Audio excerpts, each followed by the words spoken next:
दर्शितं येन तस्मै श्रीगुरवे नमः। सदाशिवसमारम्भां शङ्कराचार्यमध्यमाम् अस्मदाचार्यपर्यन्तां वन्दे गुरुपरम्परां। गुरुब्रह्मा गुरुर्विष्णु गुरुदेवो महेश्वरः। गुरुसाक्षात् परब्रह्मा तस्मै श्रीगुरवे नमः। नित्यानन्दं परमसुखदं केवलं ज्ञानमूर्तिं विश्वातीतं गगनसदृशं तत्त्वमस्यादिलक्ष्यम्। एकं नित्यं विमलमचलं सर्वधी साक्षिभूतं भावातीतं त्रिगुणरहितं सद्गुरुं नमामि। ॐ सहना भवतु सहनौ भुनक्तु सह वीर्यं करवावहै तेजस्विनावधीतमस्तु मा विद्विषावहै। ॐ शान्ति शान्ति शान्तिः। దేవా తండ్రి జగద్రక్షక,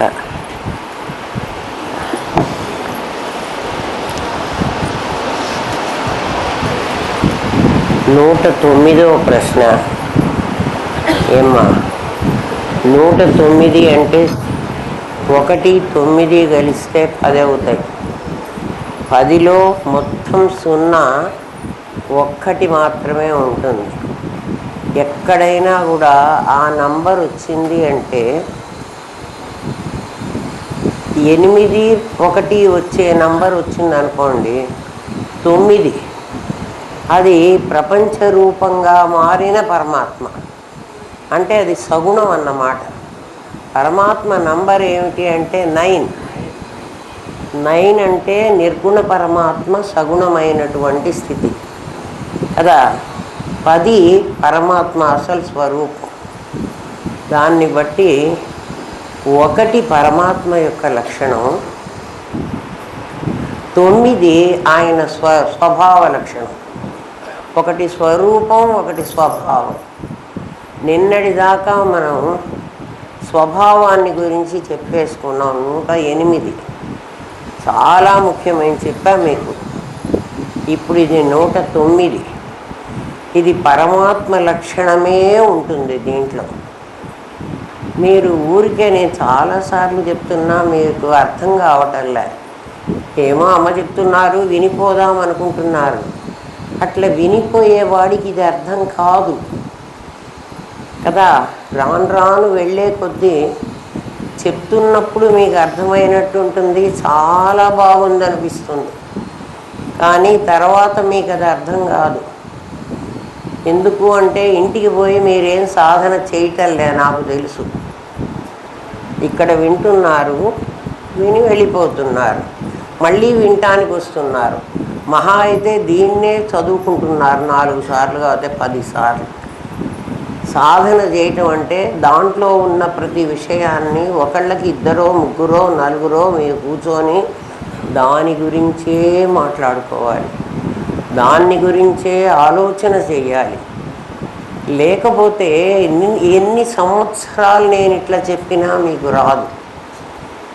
ఆ అమెరికా అబ్బాయి ఎవరో నన్ను అడిగాడు కదా, అమ్మ ఇన్నేళ్ల బట్టి మీరు చెప్తుంటే మీలాగా ఒక్కళ్ళైనా వచ్చారా?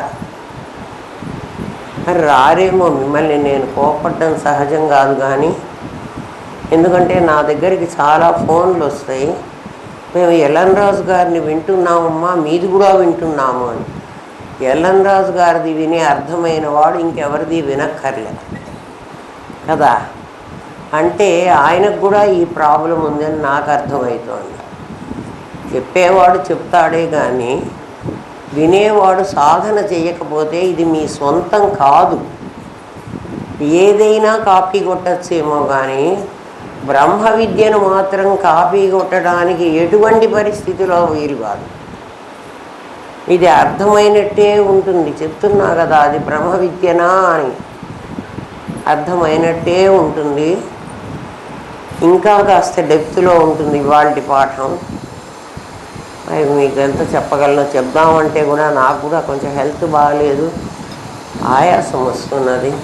అది అక్కడికి వెళ్ళినప్పటి నుంచి నా చేతనైనట్లు చెప్తాను, మీకు అర్థమైనట్టు అర్థం చేసుకోండి. అందుకంటే నేను మాత్రం ఏం చేయగలను కదా, చెప్తూనే ఉన్నా, మీకు కాషన్ ఇస్తూనే ఉన్నాను. ఆయన ఇప్పుడు ఈ పాఠాలు చాలా లోతైనవి చెప్తున్నాను, వీటిని మీరు సాధన చేయకపోతే మీకు మీకు అవి మీ సొంతం కావు అని. సరే, ప్రశ్న ఏమిటంటే 109వ ప్రశ్న అడుగుతున్నాడు. భగవంతుడు సత్తు చిత్తు రూపమని మనం విన్నాం. అంటే భగవంతుడి అసలు స్వరూపం ఏమిటి? సచ్చిత్తులు. ఆ సచ్చిత్తులు రెండూ కలిస్తే ఆనందమే ఉంటుంది. అందుకని ఆయన పేరు సచ్చిదానంద స్వరూప. ఆయన స్వరూపం సచ్చిదానంద స్వరూపం. అందులో సచ్చిత్తులు బయటికి కనిపించేవి, ఆనందం వ్యక్తమయ్యేది, ఆనందం అనుభవించేది. అనుభవం వ్యక్తంగా అది ఎవరికి చూపించడానికి వీల్లేదు. సచ్చిత్తులు కూడా చూపించాలి, అవి కూడా అనుభవానికే రావాలి. అది పరమాత్మ స్వరూపం ఏమిటంటే సచ్చిదానంద స్వరూపం. నేను కూడా సచ్చిద్రూపుణ్ణే అన్నారు కదండి మీరు. గురువుగారిని అడుగుతున్నాడు శిష్యుడు. పరమాత్మ సచ్చిద్రూపుడే, నేను కూడా సచ్చిత్తులే. అది కాక మీరు నిన్నటి పాఠంలో ప్రపంచం అంతా సత్తు చిత్తు తప్ప ఏం లేదు.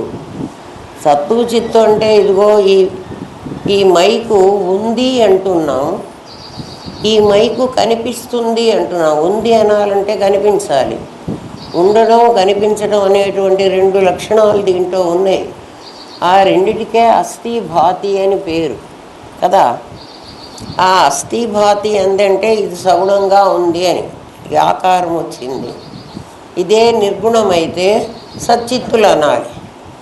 అట్లా నేను సచ్చిత్తే, నాకు కనపడే జగత్తు సచ్చిత్తే. నేను అంటే ఇక్కడ జీవుడు సచ్చిత్తే, ఎదురుగా ఉన్న జగత్తు సచ్చిత్తే, పరమాత్మ సచ్చిత్తే కదా. మీరే కదండి గురువుగారు ఈ 3 మాటలు మీరు చెప్పారు కదా. కాబట్టి పరమాత్మ సచ్చిత్తే, జీవుడు సచ్చిత్తే, జగత్తు సచ్చిత్తే. ఎందుకంటే అది తప్ప ఇంకోటి లేదన్నప్పుడు అంతటా అదే ఉంది. మరి నేను సచ్చిత్తులు అని తెలియకుండా అడ్డుపడుతున్నది ఎవరు? ఎవరో ఒకళ్ళు అడ్డుపడుతున్నారు. మీకు తెలిసినట్టు నాకెందుకు తెలియటం లేదు? మీరు తెలుసు అంటున్నారు కదా, తెలుసు అంటున్నారు, మాకు చెప్తున్నారు. మీకు తెలియకపోతే మాకు చెప్పరు కదా. అంటే మీరు సచ్చిత్తులను అనుభవించారు, మాకు కూడా సచ్చిత్తులు అని అర్థమయ్యేటట్టే చెప్తున్నారు. మరి మాకు అర్థం కాకుండా మధ్యలో అడ్డుపడుతున్నది ఎవరు? ఇంకో మూడో వాడు ఎవడైనా ఉన్నాడా? నేను మీరు కాకుండా ఇంకో మూడో వ్యక్తి ఎవడైనా ఉన్నాడా? ఆ ఉన్నవాడెవడో మీరు కూడా చెప్పారు. ఒక అవ్యక్తమైన శక్తి ఉంది నాయన, అది వ్యక్తమైంది. ఆ వ్యక్తమైనటువంటిది మాయా, దాని పేరు మాయా. అంటే లేనిది ఉన్నట్టుగా కనిపించేది.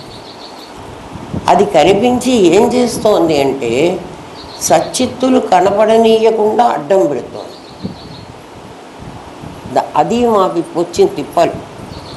సచ్చిత్తులను మీరు చెప్తున్నప్పుడు అవును మైకు ఉంది అంటున్నాం కదా, ఉన్నది అన్నది ఉన్నది కదా. మరి ఈ మైక్ అనేది ఎక్కడి నుంచి వచ్చింది? ఉన్నది వేరు, మైక్ వేరునా? అట్లాగే మీరేం చెప్పారు? అయామ్ అన్నారు. ఐ వేరు, యామ్ వేరా కదా. ఇది నాకు అర్థం కాలే. ఈ మాయ ఏమిటో, ఇది ఎలా వచ్చిందో, ఎట్లా మాకు అడ్డం పడుతున్నదో నాకు పరమాత్మను తెలియనీయకుండా, పరమాత్మని కాదు నేను సచ్చిత్తులని నాకు తెలియనీయకుండా ఈ అడ్డం పడుతున్నది ఏదో నాకు కొంచెం చెప్పండి అని అడిగారు. ఈ ప్రశ్న అడగాలంటే వాడు అంతవరకు సాధన చేసి ఉండాలి. అందుకు మీకు ముందు చెప్పా. మీరు సాధన చేయకపోతే ఈ ప్రశ్నే ముందు అర్థం కాదు కదా. జవాబు చెప్తాడు. ప్రశ్న అర్థమైందా? ఇప్పుడు సచ్చిత్తులే అని చెప్తున్నా కూడా మాకు అర్థం కాకుండా అడ్డం పడుతున్నది ఎవరు? ఆ అడ్డం పడుతున్నది మాయా అని మీరు అన్నారు. ఆ మాయ లేనిది అని కూడా మీరే చెప్పారు. లేనిది అడ్డం పడ్డం ఏమిటి? ఒక పెళ్లి కొడుక్కి పెళ్లి కూతురికి మధ్యలో ఒక తెర అడ్డం పెడతాం. తెర ఉన్నదా లేదా అంటే ఉన్నది అడ్డం పడబట్టి ఆ అబ్బాయికి ఈ అమ్మాయో, ఈ అమ్మాయికి ఆ అబ్బాయో కనపట్టాల. కానీ ఇక్కడ అట్లాంటి తెర లేదు. సచ్చిత్తులు అనేది నేను అన్నదానికి, నాది అన్నదానికి భేదంగా కనపడడానికి ఇక్కడ నాకు తెర లాంటిది ఏమీ లేదు. ఏదో ఉంది అని మీరు అంటున్నారు, దాని పేరు మాయ అంటున్నారు. అదేదో నాకు అర్థం కాలే. ఇప్పుడు ప్రశ్న బాగా అర్థమవుతుందా? ఇంకా రండి. గురువు గారు సమాధానం చెప్తున్నారు. అస్థి సత్తా. ఇప్పుడే చెప్పా కదా, అస్థి అని అన్నామంటే నామరూపాల్లోకి వచ్చాం మనం. అంటే 108లో ఉన్నాం. 109లో ఉంటే దాని పేరు సత్తా. మీకు సగుణము నిర్గుణం గురించి చెప్తున్నా. సగుణంలో అస్థి అనాలి. ఎందుకు అస్థి అంటున్నా అంటే అది ఉన్నది అని చెప్పాలంటే దానికంటే భిన్నంగా నేనుండాలి కదా. మరి అది భిన్నంగా ఉండకపోతే నేను ఒక్కడే ఉన్నాను అనాలి, కానీ ఉంది అనకూడదు. అస్థి అంటే అర్థం ఉంది అని. బాగా వినండి. ఇది కొంచెం కష్టమైందన్నా మరి మీకు అర్థం కాకపోతే వేస్ట్. అస్థి అంటే ఏమిటి? ఉంది అని చెప్పాలంటే ఇంకొకడు ఎవడో చెప్పాలి. నేను అంటే ఉంది అంటానా? నేనేమంటాను? ఉన్నాను అంటాను. కాబట్టి అస్మి అనాలి. అహం బ్రహ్మ అస్మి. మీకు తేడా చెబుతున్నా, వినండి జాగ్రత్తగా. అహం బ్రహ్మాస్మి అంటే నేను అస్మి, నేనే ఉన్నా. ఆ మాట ఈ మైకు చెప్పలేదు. ఈ మైకు ఉన్నది అని నేను చెప్పగలను. అందుకని నేను అస్మిని, ఇది అస్థి. నీకు అస్థి అస్మి అర్థమైంది కదా. అస్థి అని ఎక్కడొచ్చినా కూడా అది సగుణమని అర్థం చేసుకోండి. దానికి సగుణానికి నిర్గుణానికి తేడా ఏమిటంటే నిర్గుణం స్థిరం, సగుణం నామరూపాలతో ఉంటుంది. నామరూపాలతో ఉన్నటువంటి దాన్ని సగుణం అనాలి. నామం అంటే ఆలోచన. ఏమిటి ఇందులో ఆలోచన ఎక్కడుంది? నేను మాట్లాడితే ఇది పెద్దదిగా సౌండ్ అందరికీ వినపడేట్టుగా చెయ్యాలి అని ఒకటి ఆలోచన. దీన్ని తయారు చేసిన వాడి ఆలోచన ఈ రకంగా ఆవిడ పెద్దగా మాట్లాడి అంత దూరం వినిపించదు కదా. మన చెవి కూడా ఇన్ని డెసిబెల్స్ సౌండ్నే వినగలదు. అటువంటప్పుడు దీంట్లో ఏదో ఒక మెషిన్ పెట్టి ఈ శబ్దాన్ని దూరం వరకు నేను పంపించగలిగితే అక్కడికి వినపడుతుంది అని ఒకడు ఆలోచించాడు కదా. ఆ ఆలోచించిన వాడి ఆలోచన నామం. దీనికి నామం అంటే పేరు కాదు. సంస్కృత నామానికి ఆలోచన అని. ఆ ఆలోచనకు తగ్గట్టు ఒక రూపకల్పన చేశాడు వాడు. అప్పుడు నామము రూపము వచ్చింది. అంటే ప్లాన్ వేశాడు, దాని ఎగ్జిక్యూషన్ ఈ రూపం. అంటే దీనికి లోపల ఏం పెట్టాడో బయట ఏం పెట్టాడో చాలా వస్తువులు వీళ్ళలో కలిపి చివరికి ఇటువంటి రూపాన్ని నా దగ్గర పెట్టాడు. మైకు ఉంది అని నేను చెప్పాలంటే దీంట్లో నామ రూప క్రియ అనేవి ఉండాలి. అహం అస్మి అని చెప్పాలంటే నామరూప క్రియలు అక్కర్లేదు. అర్థమైందా? అప్పుడు అహమస్మి అని చెప్పలేను, నేను ఉన్నాను అని చెప్పలేను. ఎందుకంటే ఎవడికి చెప్పాలి, ఇంకోటికి ఎవరికో చెప్పాలి. అందుకని నేను ఉన్నాను అని చెప్తున్న మాట కూడా నామరూపాలతోనే చెప్పాలి. అందుకని దీనికి ఎట్లాంటి నామరూపాలో నాకు కూడా అట్లాంటి నామరూపాలే వచ్చాయి కదా. అందుకని ఇది నామరూపాలు కదా, ఇది దీనిలాంటిది. అందుకని దీన్ని మీరు అస్థి అనే అనాలి, అస్మి అనడానికి లేదు. అర్థమవుతుందా? అర్థం కాలే? అయిందని తలకాయ తిప్పుతాడా? చెప్పండి, ఒక్కళ్ళు లేచి చెప్పండి. కాలే, నాకు తెలుసు, మీకు కాదు కూడా. అందుకే లోపలికి దించుకోండి నేను కోపడ్డాం. వినండి, మళ్ళీ చెబుతా. అందుకే నేను చెప్తున్నా, చాలా కాన్సన్ట్రేట్ చేయకపోతే ఇవి అర్థం కావు. ఎందుకంటే మేమంతా కాన్సన్ట్రేట్ చేయాలి అంటే మీరు కూర్చున్నది పిహెచ్డి క్లాసులో, 6వ క్లాసులో కూర్చోలే. మళ్ళీ చెబుతా వినండి, మీకు ఎక్కడ అర్థం కాలేదో మీకే తెలుస్తుంది. అస్థి అని ఎప్పుడైతే అన్నానో దాంట్లో నామరూప క్రియలు రావాలి. మైకులో వచ్చినవి మీకు అర్థమైనవి, నాలోకి వచ్చినవి మీకు అర్థం కాలే కదా. నేను అస్మి అంటున్నా, దీన్ని అస్థి అన్నా. నేను అస్మి అంటున్నా. నేను అస్మి అనాలంటే నాకు నోరు కావాలి, నాకు ఒక రూపం కావాలి. నాకు ఈ రూపం కావాలంటే నాకు అంతకుముందు ఒక ఆలోచన వచ్చి ఉండాలి. ఏం ఆలోచన వచ్చి ఉండాలి? నేను శరీరం ధరించాలి అన్న ఆలోచన నాకు రావాలి. అంటే ఆ నామం ఇక్కడ ఉంది, ఆ నామానికి తగ్గనట్టు నాకు రూపం వచ్చింది. దాని క్రియనే అస్మి అనే మాట కదా. అంటే దీనికి ఎట్లా నామరూప క్రియలు ఉన్నాయో నాకు కూడా అట్లా నామరూప క్రియలు ఉన్నాయి. అంటే అప్పుడు ఎవరైతే అస్మి అని మాట్లాడుతున్నాడో వాడు కూడా అస్థి అయినాడు. అందుకని మీరు నన్ను గురించి చూసినప్పుడు మరి మీరు కూడా ఒక అస్మి కదా. మీరు నన్ను చూస్తూ ఉన్నప్పుడు ఇది అస్మి అనడానికి మీకు వీల్లేదు, ఇది అస్థి అనాలి. అందుకని మీరేమంటారు? అమ్మగారు అక్కడ ఉన్నారు అంటున్నారు.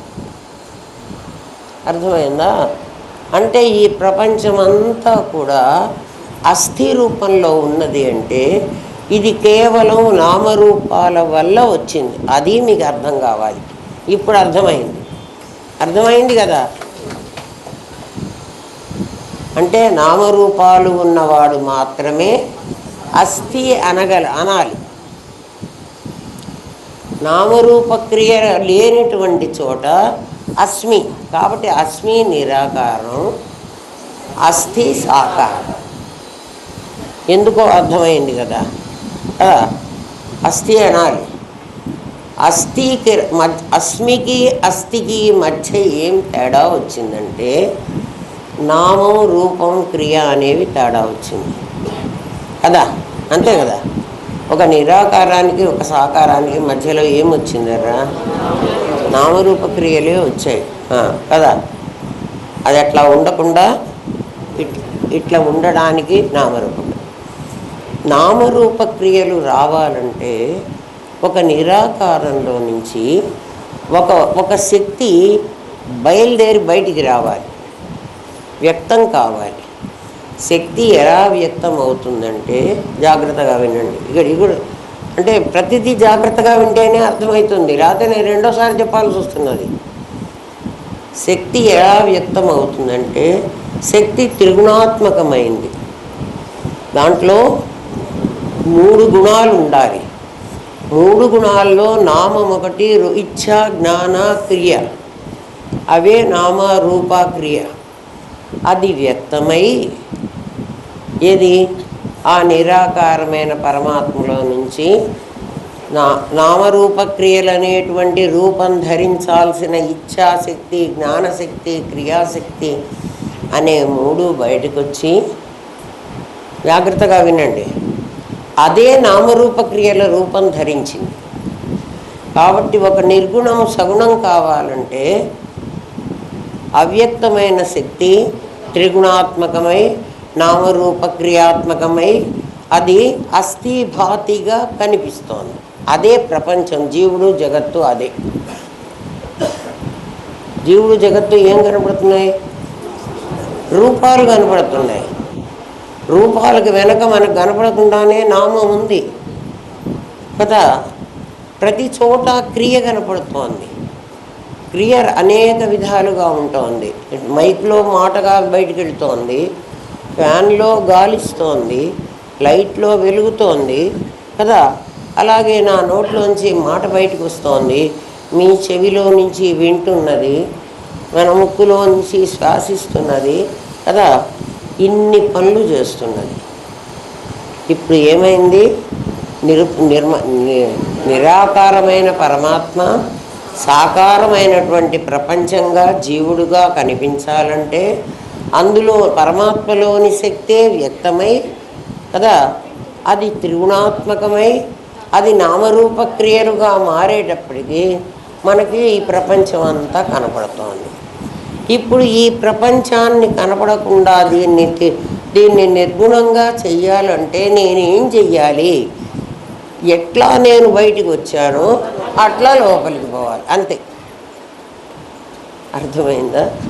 ఎట్లా నేను బయటికి వచ్చాను, ఎట్లా బయటికి వచ్చాను? త్రిగుణాత్మకంగా బయటికి వచ్చాను. త్రిగుణాలు కలిసి నాకు ఇక్కడ త్రిగుణాలుగా కనపట్టల్లా, నామరూప క్రియలుగా కనబడుతున్నాయి. అందుకని ఈ నామరూప క్రియలను ముందు త్రిగుణాలుగా మార్చుకోండి.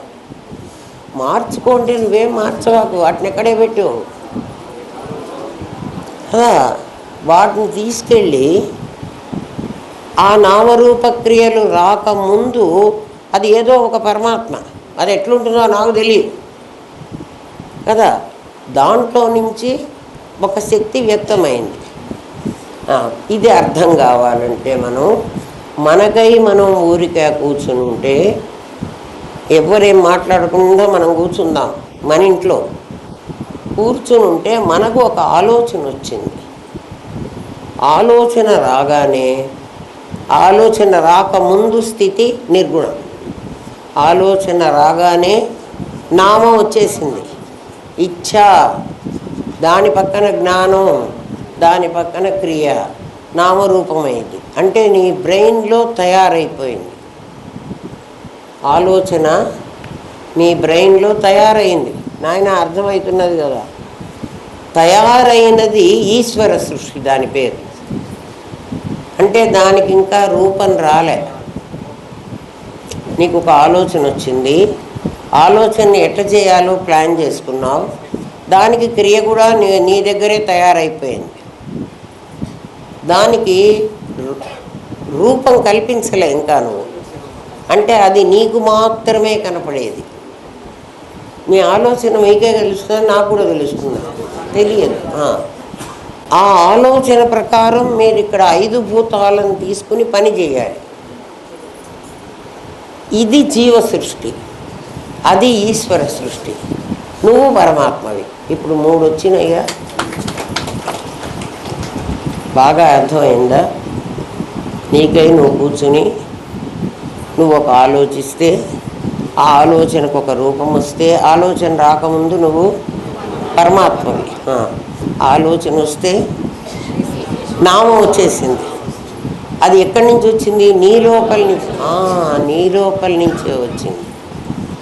ఆ ఆలోచన ప్రకారం ఒక ప్లాన్ వేసావు, జ్ఞానం అయింది, క్రియ కూడా అయిపోయింది నీలో. అయిన తర్వాతే నువ్వు ఇక్కడ పని చేయటానికి వస్తావు కదా. దాన్ని ఏమన్నాం మనం? ఈశ్వర సృష్టి అన్నాం.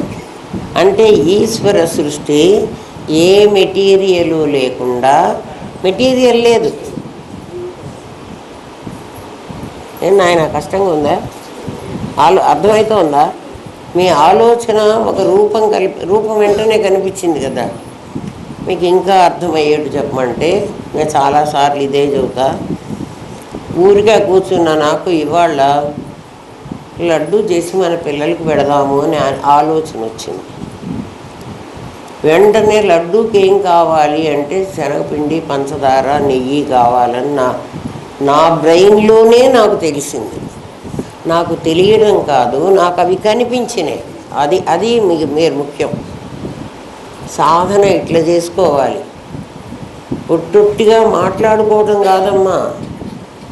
మాకు చదువు రాదు కదా, మేము ఎట్లా సాధన, దీనికి చదువు కావాలనా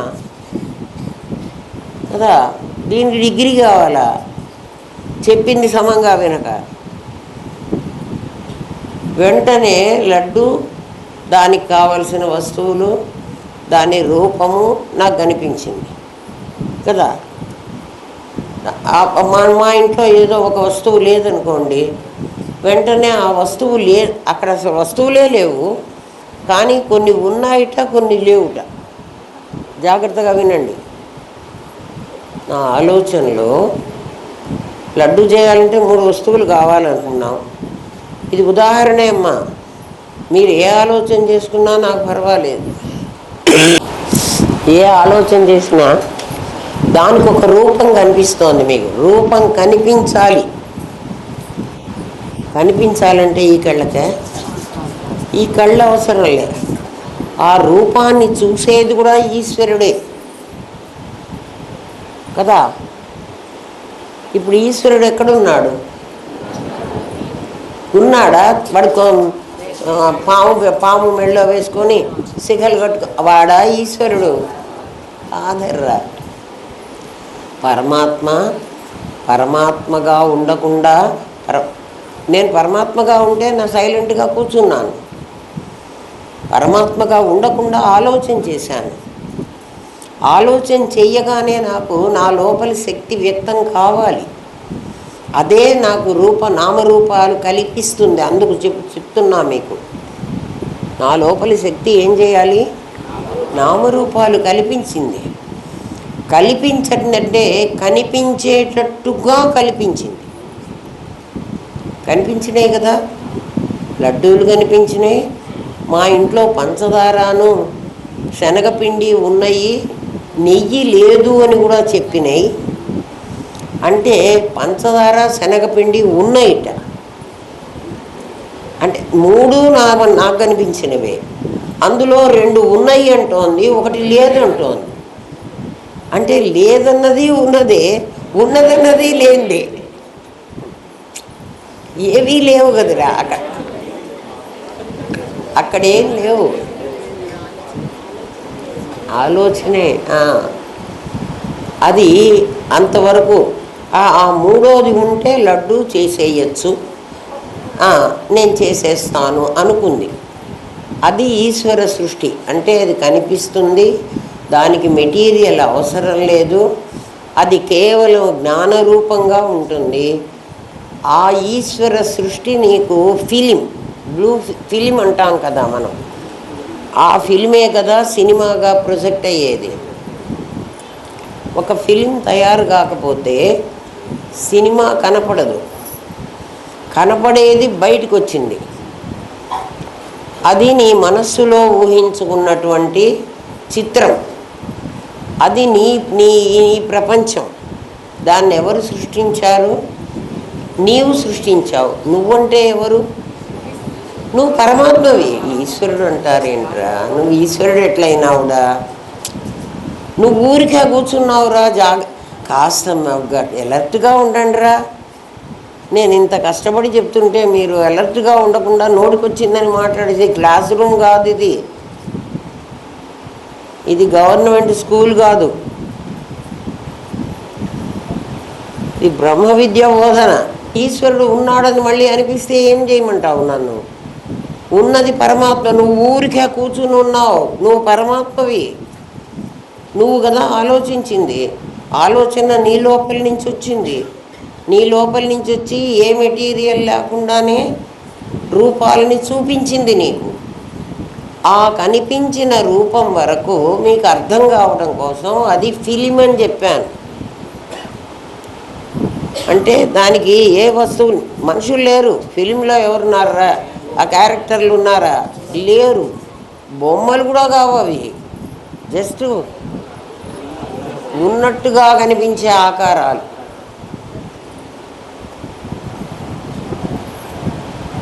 ఏమ్మా, దాన్ని బట్టి మీరు లేచిన తర్వాత, అంటే బయటకు వచ్చి లడ్డు నిజంగా తయారు చేయాలంటే ఇక్కడున్న డబ్బాలో శనగపిండి కావాలి, డబ్బాలో పంచదార కావాలి, డబ్బాలో నెయ్యి కావాలి. ఈ మూడిటితో ఇక్కడ లడ్డు తయారు చేస్తావు. ఈ లడ్డు తయారీకి నీకు 5 భూతాలు కావాలి.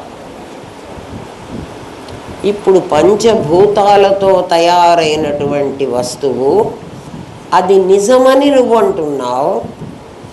దాని ఒరిజినలే అబద్ధమైతే ఇది కూడా అబద్ధమని మేమంటాం. ఎందుకని? ఎందుకో మీకు చెప్తా వినండి. మీరు చెప్పలేరు, నేను చెప్పాక మీకు అర్థమవుతుంది. ఫిల్మ్లో ఏది ఉందో అది సినిమా వస్తోంది. ఫిల్మ్లో ఏది ఉంటుంది అదే సినిమాగా మనకి స్క్రీన్ మీద కనపడుతుంది కదా. ఫిల్మే అబద్ధం అంటుంటే ఆ స్క్రీన్ మీద కనపడుతున్నవాడు నిజంగా ఎన్టీ రామారావేనా, నిజంగా సావిత్రినా? కాదు. మరి వాళ్ళెవరు? అక్కడెక్కడో ఉన్నవాళ్ళు. వాళ్ళు నిర్గుణ పరబ్రహ్మలు. వాళ్ళు వేసిన వేషం వేశారని ఆ డైరెక్టర్ గాడి బ్రెయిన్లో తయారైనటువంటిది కదా ఫిల్మ్. అది అబద్ధం. అది అబద్ధం కాబట్టి ఇది కూడా అబద్ధం. కానీ ఇది నిజంగా కనపడుతోంది మనకి.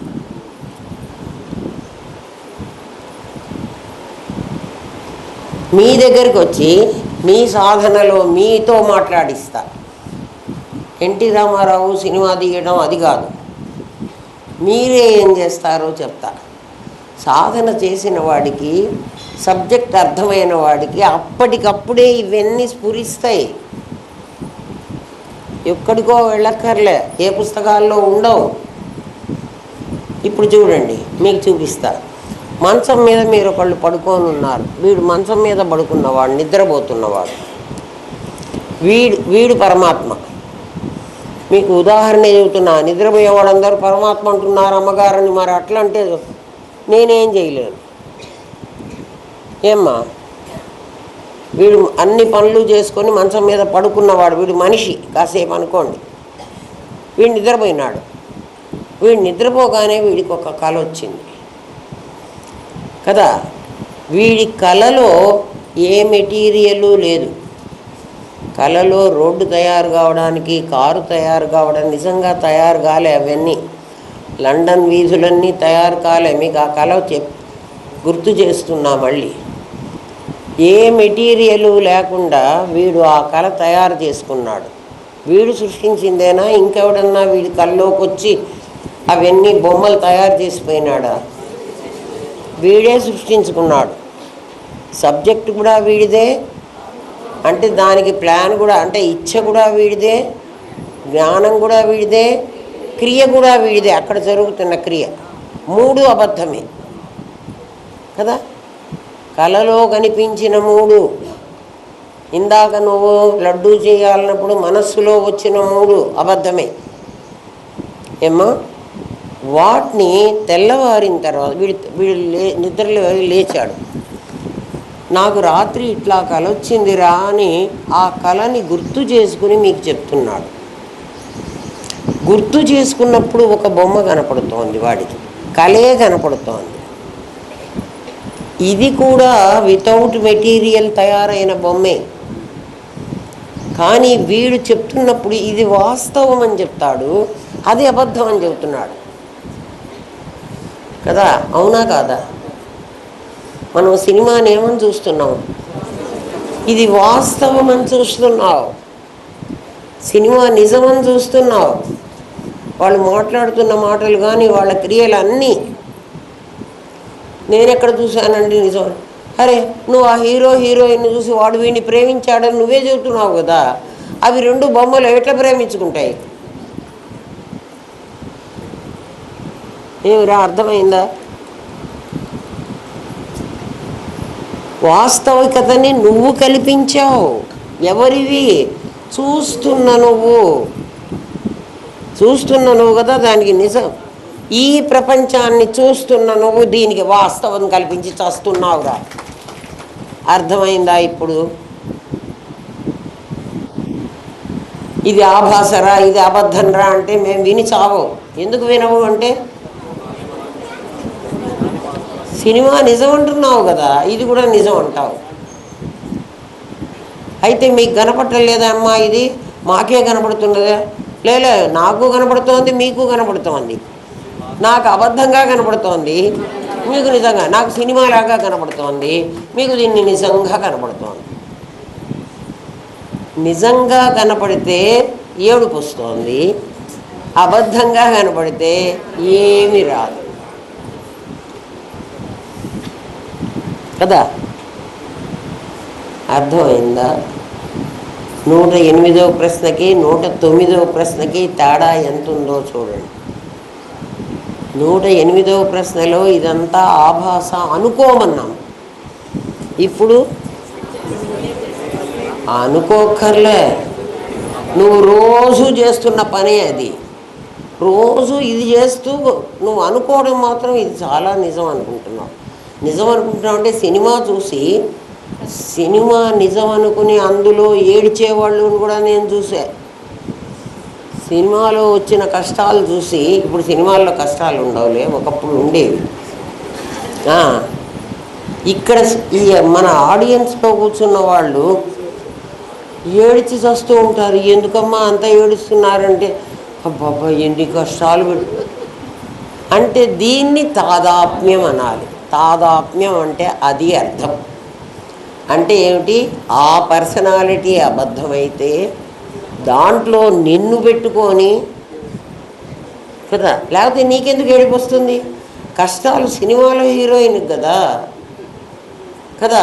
పోనీ ఆమె వచ్చి చెప్తే నీకు అయ్యో పాపం కదా, పాపం కదా, ఆమె ఎన్ని కష్టాలు పడుతోంది, నాలాంటి మనిషే కదా అని నువ్వు ఏడిస్తే అర్థం ఉంది.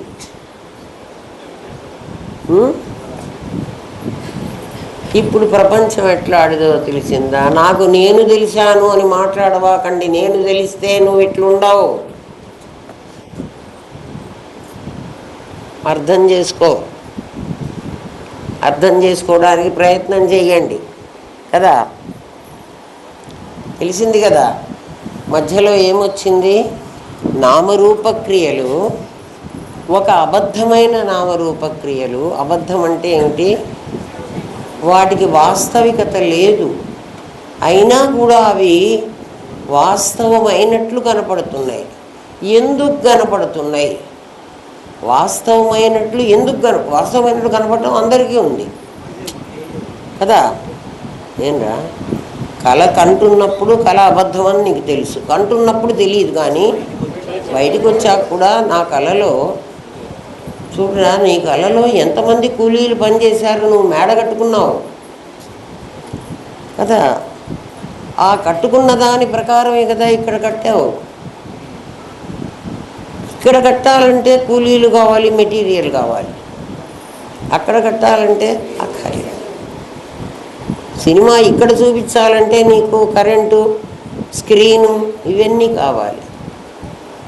డైరెక్టర్ బ్రెయిన్లో తయారైన సినిమాకి అక్కర్లేదు. ఆ బ్రెయిన్లో తయారైంది ఈశ్వర సృష్టి. నీ బ్రెయిన్లో తయారైంది ఈశ్వర సృష్టి. ఈశ్వర సృష్టికి మెటీరియల్ అవసరం లేదు, జీవ సృష్టికి మెటీరియల్ కావాలి. జీవ సృష్టికి ఏ మెటీరియల్ కావాలి అంటే 5 భూతాలు కావాలి. 5 భూతాలలోనే ఒక పదార్థం తీసుకుని నువ్వు బొమ్మలు తయారు చేయాలి. అట్లా తయారు చేయబడినటువంటి బొమ్మ ఈ నాది. అంటే ఈశ్వర సృష్టిలో నా సంకల్పంలో నేనేం చేశానో దానిలాంటి దాన్ని ఈ ప్రపంచంలో చూడండి. 7 విధ ధాతువులు ఉన్నాయి నా శరీరంలో. అంటే పృథ్వీ, ఆపస్తేజో, వాయురాకాశాలు. అట్లా కనపడకుండా అట్లా పృథ్వీగా కనపడుతోందా? కనపడలే.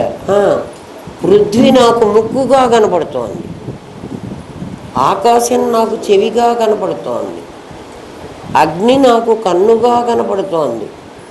అర్థమవుతోందా? అంటే ఈ నాది తయారవడానికి మెటీరియల్ ఏమిట్రా అంటే 5 భూతాలు. 5 భూతాలతో నేను తయారు చేసుకున్నా. దాన్ని ఏమంటామంటే వివర్తం అంటాం. 5 భూతాలు 5 భూతాల్లాగా కాకుండా వివర్తమై నాకు కనిపిస్తున్నాయి కదా. అందుకని ఇవి నిజం అనిపిస్తున్నాయి. 5 భూతాలతో తయారైనవి నాకు నిజము అనిపిస్తున్నాయి. నేను మీకు నిజంగా కనపడుతున్నా, అబద్ధంగా కనపడలే. నేను ఈశ్వర సృష్టిలో ఉన్నప్పుడు నాకే తెలుసు ఎట్లా ఉన్నాను. ఈశ్వర సృష్టిలో మా అమ్మ కడుపులో నేను ఇది తయారు చేసుకోక ముందు నేను ఒక శరీరాన్ని ధరించాలి అని అనుకున్నాను కదా. అంటే నామరూప క్రియలు నాకు వచ్చేసినాయి. దాని ప్రకారమే ఇక్కడ ఇది రావాలి.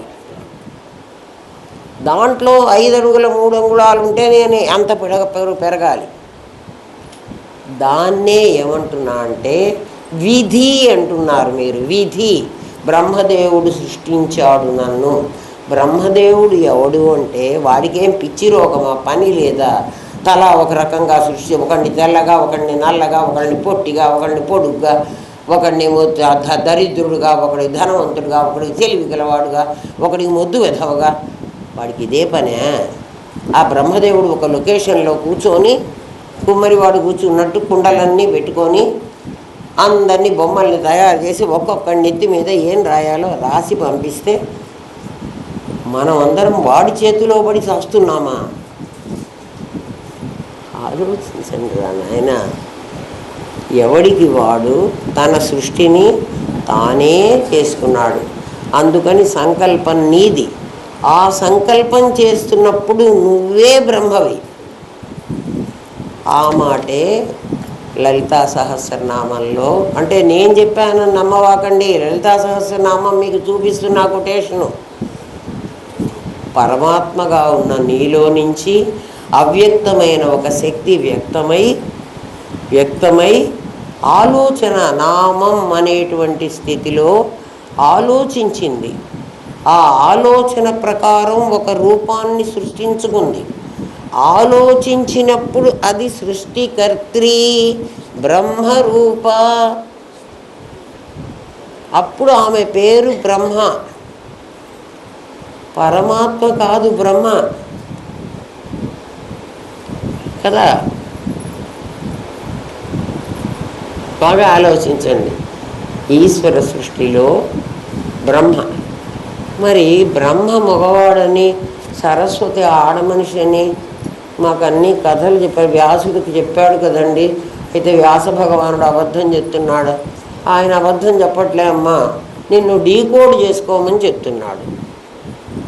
నీకు మంద మధ్యాధికారులని ఇద్దరిని చెప్పాం కదా. ఉత్తమాధికారిని అని ఒకడు ఉత్తమాధికారి, వాడికే డీకోడ్ అవుతుంది. అది చదవగానే వాడికి అర్థమవుతుంది. నువ్వు మంద మధ్యమాధికారులలో ఉన్నావు అనుకో, నీకు అర్థం కాదు. అందుకని వాడి దగ్గరికి వెళ్ళి చెప్పించుకోరా అన్నాడు. అంతే కదా. సృష్టి ఎప్పుడైతే నువ్వు చేశావో, మరి ఆ బ్రహ్మగారు ఆ సరస్వతి అని 2 మాటలు ఎందుకు వచ్చినాయండి? సృష్టికర్త్రి అన్నప్పుడు ఆమె ఆడామే కావాలి కదా. ఆలోచన చేయండి, మీకే తెలుస్తుంది. ఎందుకంటే పరమాత్మగా ఉన్న నేను పరమాత్మని, ఎప్పుడూ పరమాత్మనే. నా దగ్గర సచ్చిత్తులు 2 ఉన్నాయి, మీరు అది మర్చిపోవాకండి కదా. నా చిత్తులో నుంచి ఒక అవ్యక్తమైన శక్తి బయటికి వచ్చి కదా ఒక రూపం ధరించింది. నామం రూపం క్రియ అనే పేరుతో ఒక రూపం ధరించింది. ఎవరు? ఆ శక్తి. ఆ శక్తికి ఉనికి మాత్రమే ఉంది. ఉనికి అంటే ఎగ్జిస్ట్ అవుతుంది. దానికి ఉంది అని చెప్పేదే ఉంది. అంటే సత్తులో నుంచే అది రావాలి కదా. సత్తులో నుంచే రావాలి. ఆ సత్తులో నుంచి వచ్చిన దాన్ని ఒకటి చూడాలి కదా. నా దగ్గర లడ్డూ చెయ్యాలనగానే నాకు ఒక రూపం కనిపించాలి కదా. కనిపించకపోతే నేను అంటే పంచదార లేదు, ఏదో ఒకటి లేదు, రెండు ఉన్నాయి అని ఏదో చెప్పింది కదా. నాకు ఎట్లా తెలిసింది? నేను చూడండి నాకు తెలియదు కదా. ఆ చూసేది ఒక శక్తి ఉంది కదా, దాని పేరు భాతి, దాని పేరు చిత్తు.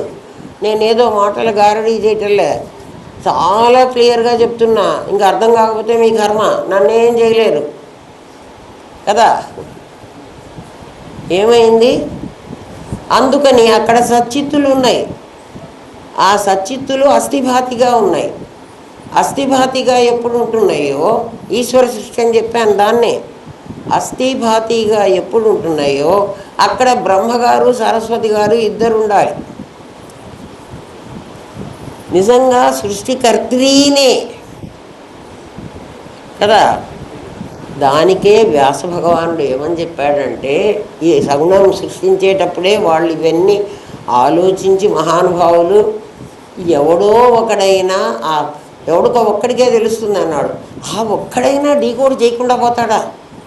చేస్తే వాడు ఇంకోటికి చెప్తాడు కదా, వాడు కూడా ఇంకోటికి చెబుతాడు కదా. అంతేగాని వీడు గురువు అయిపోయి ఇంకోటికి పిచ్చి పిచ్చి మాటలు చెబుతాడని చెప్పలే ఆయన. గురువులు కావాకండి, శిష్యులుగానే ఉండండి, అది మంచి పద్ధతి. ఎవడికి వాడు సాధన చేసుకోండి. గురువు అయిపోవాలనుకున్నారంటే అస్సలు అర్థం కాదు. ఎవరికైనా సరే నిర్మోహమాటంగా చెబుతున్నా ఏమ్మా.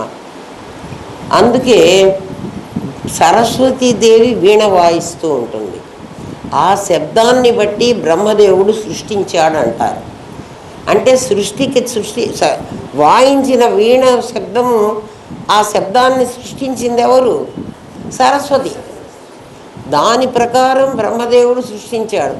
బ్రహ్మ సరస్వతి సృష్టి కుమ్మరివాళ్ళలాగా కూర్చొని కుండలు తయారు చేయలే.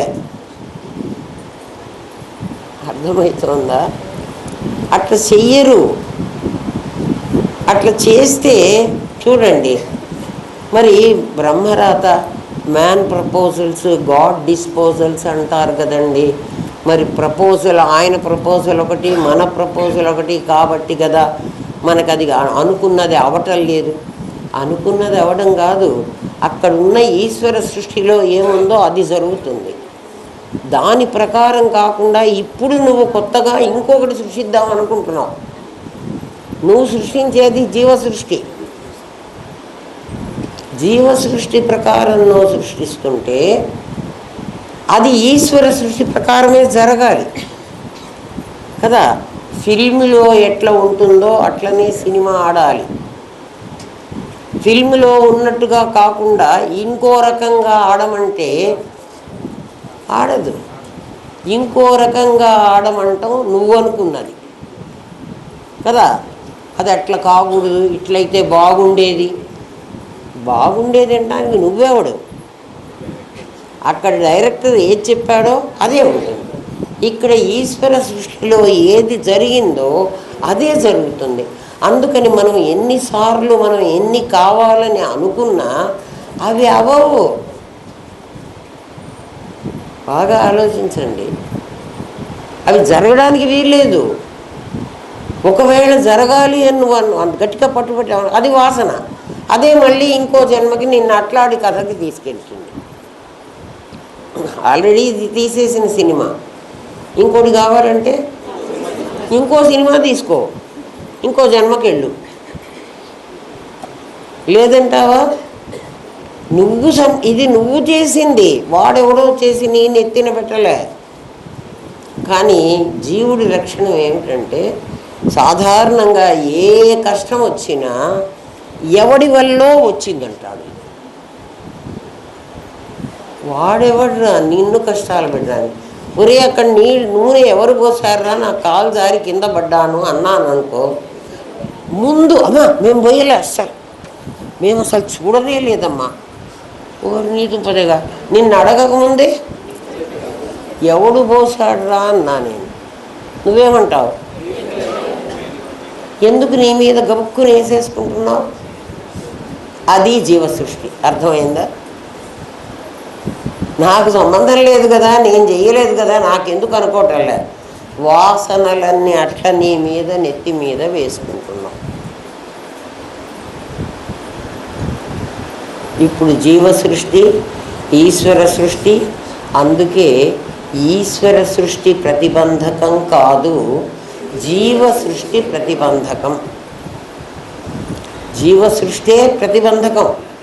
ఎందుకని? జీవ సృష్టి మెటీరియల్తో చేశావు, ఈశ్వర సృష్టికి మెటీరియల్ లేదు. ఈ మెటీరియల్ కూడా అబద్ధమే, మళ్ళీ తర్వాత చెప్తాడు. ఇవి నిజం కావు కదా, ఇవేమిటో మళ్ళీ చెబుతాడు. ఇప్పుడు అర్థమైందా మీకు? ఈ ప్రపంచమంతా నామరూపాలతో తయారైంది, ఇది నిజం కాదు. దీనికి మూలం ఒకటి ఉంది, అది కూడా నిజం కాదు. దాని పేరు ఈశ్వర సృష్టి, దీని పేరు జీవ సృష్టి. జీవ సృష్టికి 5 భూతాలతో ఉన్న వ్యవహారం కావాలి. ఆ 5 భూతాలు యాజ్ ఇట్ ఈజ్ పని చేయకుండా అవి వివర్తమై పనిచేస్తున్నాయి. అందుకని నువ్వు కనుక్కోలేవు కదా. మరి ఎట్లా కనుక్కోవాలండి? దాని శక్తిని బట్టి దాన్ని నువ్వు గుర్తించగలగాలి. దాని శక్తి ఏమిటంటే, పృథ్వీకి గంధం అనేది దాని మాత్ర అంటాం. శబ్ద, స్పర్శ, రూప, రస, గంధ అనే 5 తన్మాత్రలు అంటే దాని మాత్రలు. ఆ మాత్రల్లో గంధ తన్మాత్ర పృథ్వీది. ఆ గంధ తన్మాత్ర నుంచే నీకు ముక్కు అనేటువంటి ఒక అవయవం వచ్చింది. ఈ ముక్కు అనేటువంటి అవయవం గంధమే, వాసననే పీలుస్తుంది. అది దాన్ని బట్టి దానికి దీనికి జన్య జనక సంబంధం ఉందని కనుక్కో. అర్థమైందా? అంటే ఈ సృష్టి తయారవ్వాలంటే నామరూపక్రియలుగా ఇది అబద్ధం, పంచభూతాత్మికంగా ఇది నిజం. పంచభూతాత్మికంగా ఉన్నది కేవలం నాది కదా. నేను మాత్రం నిన్న నేను చెప్పా కదా, అసలు నేను లేను, నాది లేదు, నేను లేను. మరి ఎవరున్నారు? అహం బ్రహ్మాస్మి. అది నీకు అహం బ్రహ్మాస్మి అట్లా తెలియాలి. ఊరికి సమాధి వచ్చిందండి, నీకు ఏంటి సమాధి? అట్లా రాకూడదు, అది వచ్చింది కాదు. నువ్వు వచ్చిందని నువ్వు అబద్ధాలు చెప్పుకుంటున్నావు. అరే వాడు పుల్లారెడ్డి స్వీట్లో ఇంత మాసర ముక్క ఇచ్చి, సార్ రుచి చూడండి సార్, ఇది తిన్న తర్వాత మీకు నచ్చితే మీరు కొనుక్కుందురు కానీ అని ఇంత ముక్క ఇస్తే, నేను ఏం స్వీట్ రా కలాకాన్ తిన్నాను అంటే ఎట్లా? తిన్నావా? ఏమరా తిన్నావా అని అడిగితే నేను తిన్నానండి. అయితే తింటే నీకు తృప్తి అయిందా? కదా. కలాకాన్ డబ్బా కొనుక్కొని తింటే తృప్తి అయింది, వాడిచ్చిన మాసర తింటే తృప్తి కాల. డబ్బా కొనుక్కొని తినరా, అప్పుడు నువ్వు అది తిన్నట్టు. అంతేకాని ఊరికినే నాకు సమాధి వచ్చిందంటే మాత్రం తప్పమ్మా. నేను వింటున్నాను కదా అంటే కూడా తప్పే. నీకు అర్థం కానప్పుడు నువ్వు వింటే ఏమిటి, వినకపోతే ఏమిటి కదా. విను, ఇంత సంగతి చెప్తున్నాడు ఇప్పుడు దీంట్లో. ఇప్పుడు నీకు సచ్చిత్తులకి అడ్డం వచ్చింది ఎవరో చెప్పండి. వాడు అడిగిన ప్రశ్న అది కదా. భగవంతుడు సచ్చిద్రూపుడే, వాడు ఎక్కడున్నాడో నాకు తెలియదు. జీవుడు సచ్చిద్రూపుడే, మధ్యలో ఈ అడ్డం ఏమిటి? అడ్డం అంటే నేను జీవుడు జగత్తే అడ్డం. ఎక్కడి నుంచి వచ్చినాయి? నామరూపక్రియలే. నామరూపక్రియలు నిజమా అంటే నిజం కాదు. అందుకని నాది నిజం కాదు. మరి నేను నిజమా? నేను కూడా నిజం కాదు. ఇదేంటండి నేను కూడా నిజం కాదు? నేను కింద క్లాసులో చెప్పాను కదా, నేను కూడా నిజం కాదురా అని. ఎందుకని నిజం కాదండి? ప్రమాత, ప్రమాణం, ప్రమేయం అనేటువంటి 3 నాకు తెలిస్తే, ప్రమేయాన్ని నేను ఎప్పుడు చూస్తానో అప్పుడు ఇమీడియట్గా నేను ప్రమాతగా మారిపోతాను. ప్రమాత అయితేనే నేను అని అంటాడు. ఎందుకంటే ప్రమేయాన్ని చూసినప్పుడు, జగత్తును చూసినప్పుడు నేను అవుతాను. నామరూపక్రియలను చూసినప్పుడు నేను అవుతాను. నామరూపక్రియలు హుళక్కి అని అబద్ధమని నేను కనుక్కుంటే నేను అబద్ధమే, నాది అబద్ధమే. మరి ఇంకా ఏది నిజం? నేనొక్కడిని నిజం. ఆ నేను ఎక్కడుంటా? ఆ నేను ఈ నేను కాదు. ఆ నేను మొత్తం అంతటా నేనే ఉంటా. అర్థమైందా? అది పూర్ణ అహంకారం. వాడికి మాట్లాడకూడదు. మాట్లాడడానికి ఇంకేముంది? ఎవరితో మాట్లాడాలి? ఎందుకంటే నాది లేదు వాడికి, జీవ సృష్టి లేదు, ఈశ్వర సృష్టి అసలు అబద్ధం అని తేలిపాయి. మెటీరియల్ లేదు, నాది లేదు.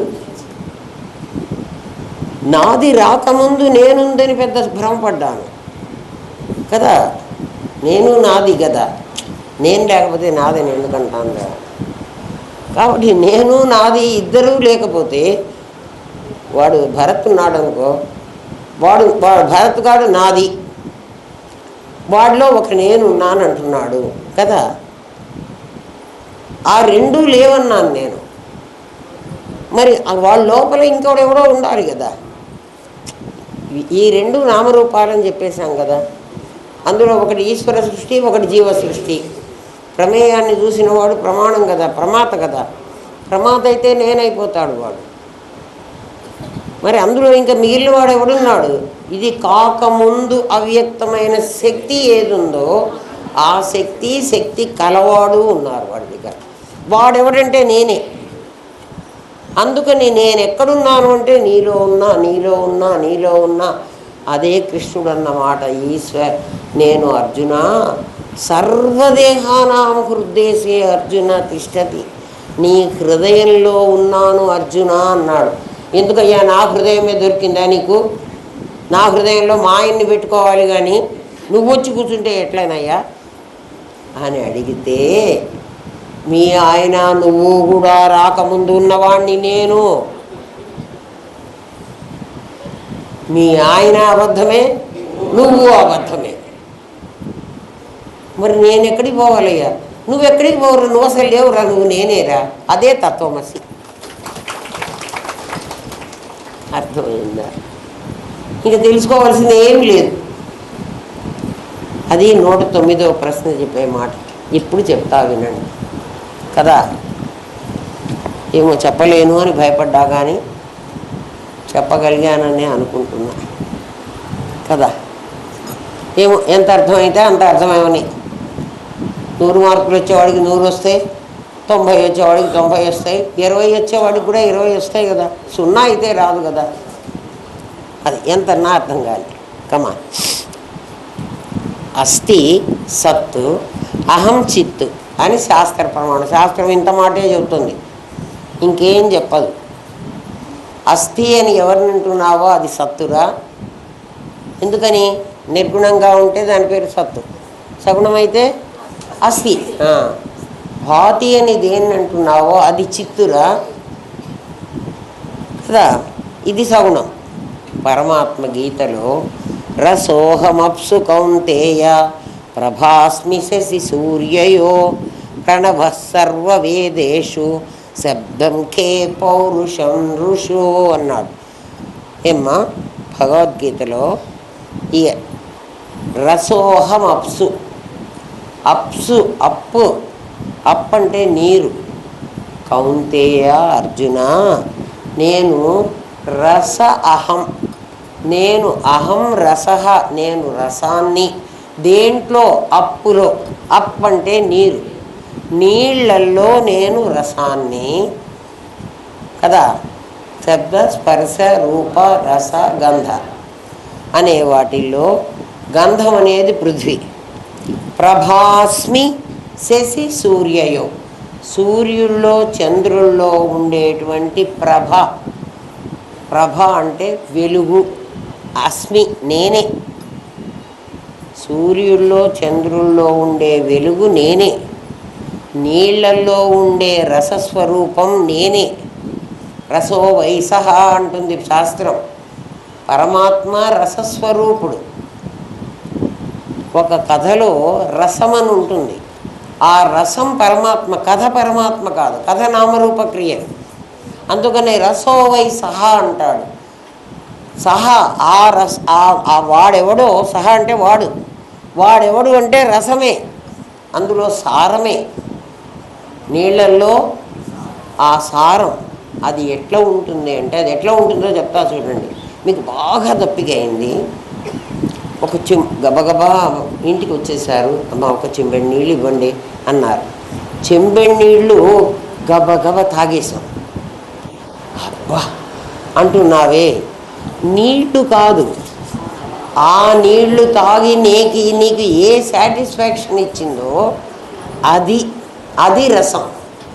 నీళ్ళల్లో రసం, అక్కడ నిమ్మరసం లేదు, ఆరెంజ్ జ్యూస్ లేదు, రసోవై సహా అంటే అది. ఆ రసం నేనే అని అన్నాడు పరమాత్మ. మిగిలిన 5 భూతాల్లో ఉన్నవి మీకే తెలిసిపో అర్జున అన్నాడు. ఖే శబ్దం, ఖే అంటే ఆకాశం, ఆకాశంలో శబ్దాన్ని నేను, భూమిలో గంధాన్ని నేను, సూర్యుల్లో తేజస్సును నేను, శబ్దం స్పర్శ, వాయువులో స్పర్శ నేను. అది చెప్పలేదులే పరమాత్మ ఇక్కడ. ప్రణవ సర్వవేదేషు, వేదంలోకి వెళ్ళావంటే ప్రణవ ఓంకారం నేనన్నాడు. ప్రణవం అంటే ఓంకారం, ప్రణవం అంటారు దాన్ని. అది ఓం అనేటువంటి శబ్దం. మొన్న ఈ మధ్యన నేను మీకు వాట్సాప్లో కూడా పెట్టాను, నాకు ఎవరో పెట్టారు. అన్ని గ్రహాల్లో ఆ శబ్దం ఎలా ఉందో సైంటిస్టులు కనుక్కుని మరి అది మనకు పంపించారు. మీరు మరి నోటీస్ చేశారో చేయలేదో నాకు తెలీదు. ఆ ఓం అనే శబ్దం మరి సైంటిస్టులు వాళ్ళు ఏదో ఎక్స్పెరిమెంట్లు చేసుకొని కనుక్కున్నారు, మనకు తెలియదు కదా. అందుకని మన శాస్త్రం మనకేం చెప్పిందంటే, ఒరే నాయన, ఏ కార్లు బస్సులు రైళ్ళు అవన్నీ తిరగకుండా ఉన్న ఒక చోటుకెళ్ళు, వెళ్ళి నీ ఒక చెవిని మూసుకో, ఒక చెవిని నేలకు ఆనించు, బాగా ఇంకేం గాలి పోకూడదు, నేలకే ఆనించి పెట్టు. ఆ చెవిలో నుంచి నీకు ఓం అని భూమి అరుస్తూ వినపడుతుంది.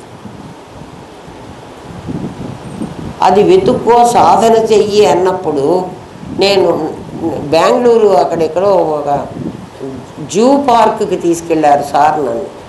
అందులో సింహాలు పులులు అవేవో ఉన్నాయి దాంట్లో పెట్టి, అవి కూడా ఓం అని అరవడం నేను విన్నాను. మీరు చూడండి, ఎవ్వరూ మనుషులు లేకుండా ఉన్నప్పుడు ఏ పిట్టయినా ఏ పక్షి అయినా ఆకాశమైనా అన్నీ ఓం అని అరుస్తూ ఉంటాయి.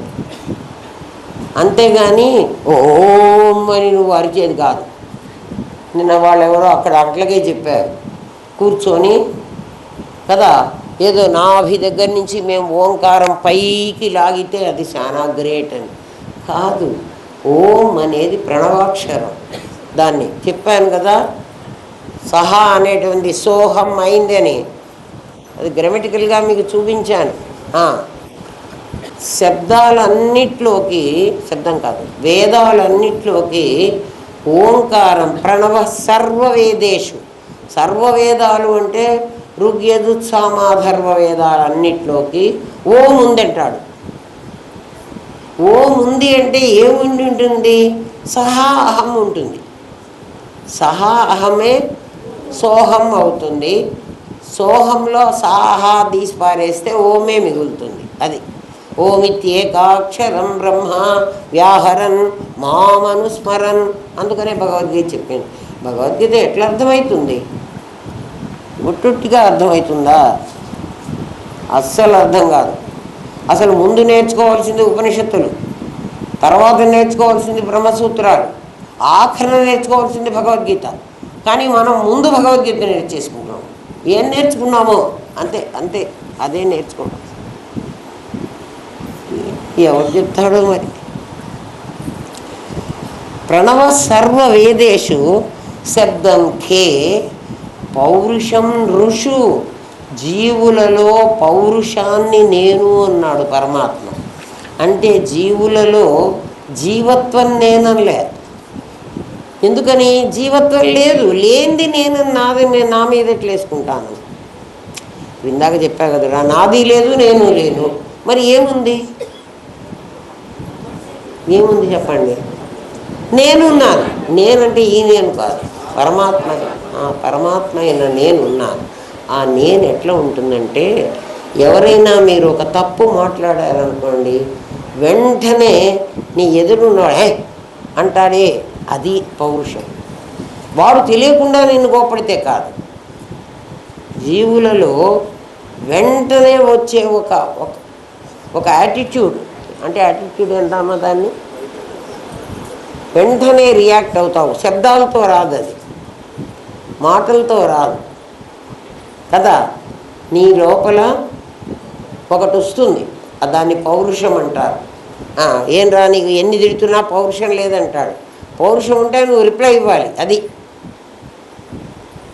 అర్థమైందా. నృషు అన్నాడు. నృషు అంటే నరులలో, నరులు అంటే మనుష్యుల్లో కదా. మనుష్యుల్లో అక్కర్లే, జీవరాశులన్నింటిలో ఉంటుంది. ఎందుకంటే మనం ఆవులు గేదెలు రోడ్లో తిరుగుతూ ఉంటాయి చూడండి, మనం దాన్ని ఏం అనకుండా ఉంటే అది కూడా మన ఏం అనదూపోతూ ఉంటుంది. ఏదన్నా కొంచెం నువ్వు అంటావు అని ఒక సైగ దానికి అర్థమైంది అనుకోండి, అది వెంటనే ఇట్లా అంటుంది, అది పౌరుషం. అంటే ఏమిటి, ప్రతిఘటించటం, ఊరుకోడు. చూడండి ఏమ్మా,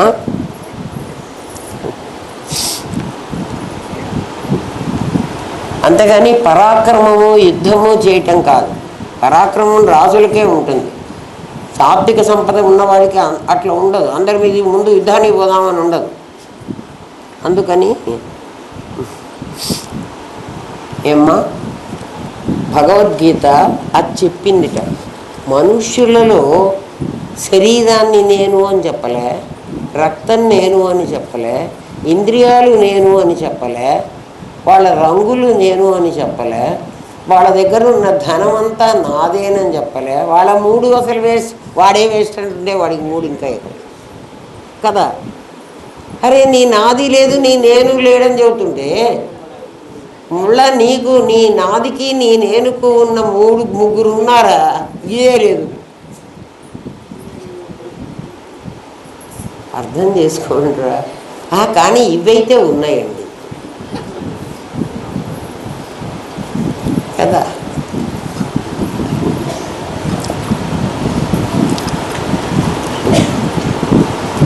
మణులను దారంతో గుచ్చితే, పూలను దారంతో కడితే మణులు పూలు మాత్రమే కనిపిస్తాయి, అంతే కదా. ఇప్పుడు వీరు కట్టారు, దీనికి లోపల దారం ఉంది, దారమో తాడో ఏదో ఉంది, వైర్. దాన్ని కడితే ఇది ఏం కనిపిస్తోంది? ఆకులు మాత్రమే కనిపిస్తున్నాయి. అందుకని ఈ దండ పేరు ఏం పెట్టామంటే తులసిమాల. అంటే తులసిమాల తయారు చెయ్యాలని వాళ్ళు సంకల్పించారు.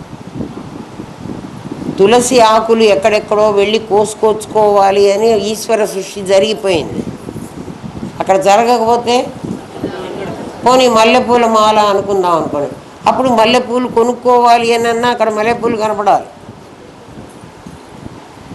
ఆకులు కనపడాలి.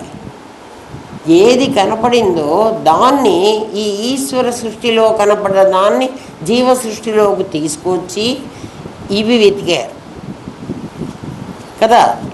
ఇవి వెతికి దీన్ని చేశారు. ఇవే కనపడుతున్నాయి కానీ దీని లోపల ఉన్న దారం నీకు కనపడదు. కానీ దారం లేకపోతే ఈ పూలు నిలబడవు. దారం ఉండాలి, పూలు కానీ ఆకులు కానీ నిలబడాలి. కాబట్టి ఈ దారం పేరు ఆధారం, ఇవి ఆధేయం.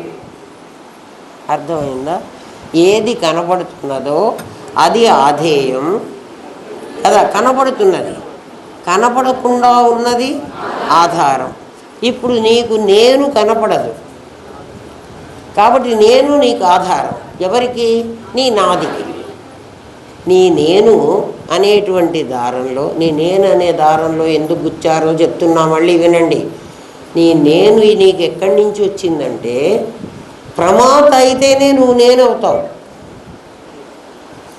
ప్రమాత ఏం కావాలి? ప్రమాత అంటే ఏమిటి? నువ్వు చూడాలి ఒక ప్రమేయాన్ని. ఏ ప్రమేయాన్ని చూసావు? నీ నాది అనే ప్రమేయాన్ని చూసావు. అర్థమవుతోందా? నాది అనే ప్రమేయాన్ని చూస్తే నువ్వు నేనైనావు, లేకపోతే నువ్వు పరమాత్మవి. తెలిసిందా?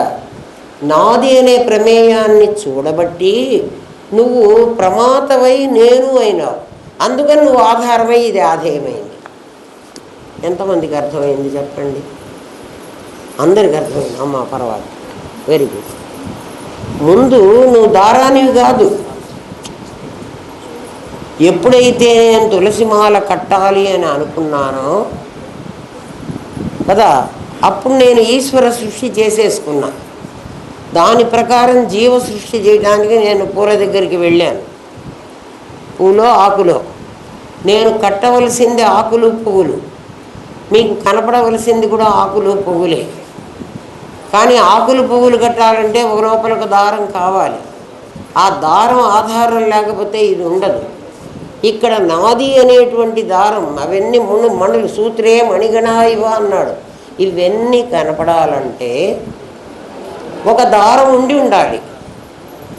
ఆ దారం ఎక్కడుంది అంటే భరత్లో ఉన్నది. ఆధారమే రవిలో ఆధారమే. రవి భరత్ ఇద్దరు, ఒకడు మల్లె పువ్వు ఒకడు జాజి పువ్వు.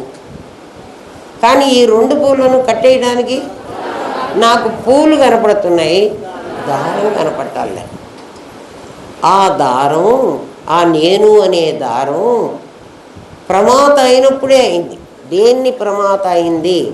రవి అనేటువంటి ఆకును చూసినప్పుడు, భరత్ అనేటువంటి పువ్వును చూసినప్పుడు కదా, అప్పుడే అది నేను అయింది. ఇప్పుడు భరత్ అనే పువ్వును చూస్తున్నాడా, రవి పువ్వును చూస్తున్నాడా? కనపడుతున్నది రవి. మీకు అర్థమైందటరా? అది దారం కనపడదు, ఆధారం కనపడదు. అది ఆధేయాన్ని చూడకపోతే అది ఆధారం కాదు. అది ఏమవుతుంది? అది బ్రహ్మమే అయి ఉంటుంది. ఎవడైతే ప్రమాత అయి నేనంటున్నాడో వాడు బ్రహ్మమే అయి ఉండాలి. ఏమిరా ఇదివరకటి పాఠాలకి ఈ పాఠాలకి తేడా లేదా నాయన? చాలా కష్టం రా, చాలా కష్టం. చాలా కష్టం అంటే సుసుఖం కర్తుమవ్యయం, చాలా తేలిక అంటాడు కృష్ణ పరమాత్మ. ఎవడికి రా చాలా కష్టం అంటే? ఎవడికి అర్థం కాదో వాడికి కష్టం, ఎవడికి అర్థమైందో వాడికి తేలిక. కాబట్టి ఇప్పుడు ప్రాబ్లం ఏంటంటే అర్థం కావడం, అర్థం కాకపోవడం. అది ఊరికే అర్థం కాదమ్మా. అదేదో డబ్బులు ఇచ్చి కొనుక్కునేది కాదు. ఎవడ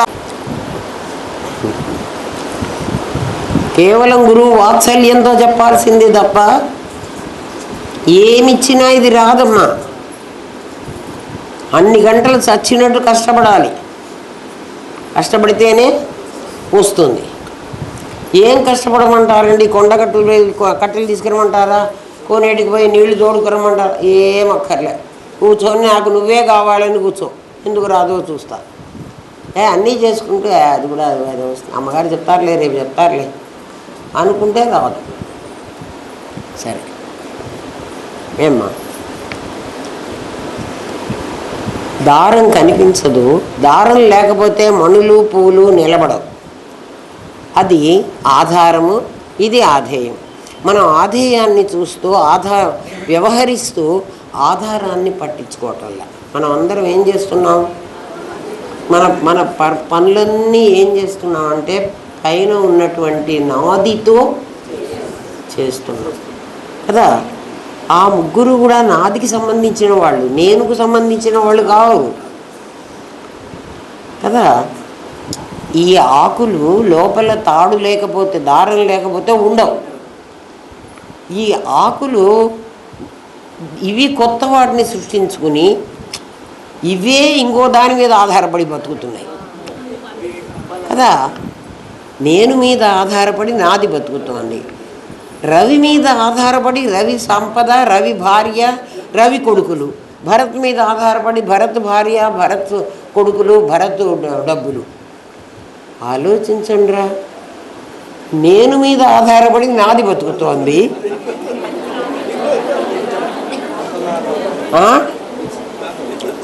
నాదికే అసలు ఉనికి లేదు.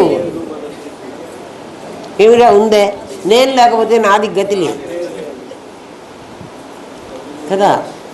నాది ఉండకపోతే నేను కావడానికి వీల్లేదు నే ప్రమాద నాదిని చూసి రోడ్డు కదా నీ ప్రమాదమైంది కదా. అసలే ఇది లేదు మర్రో అంటుంటే దీనికి ఇంకా ముగ్గురిని తగిలించుకుంది కదా. ఇంజన్ వదిలేసి రైలు పెట్టెలు ఒక పెట్టె అసలు ఇంజన్ని తగులుకుంటేనే అది నడుస్తుంది. ఆ పెట్టె ఇంకో 3 పెట్టెల్ని తగిలించుకుంది, ఇంజన్ లేదు, ప్రయాణం చేస్తుంది కదా బాగా. మరి ఎంత బాగుందిరా.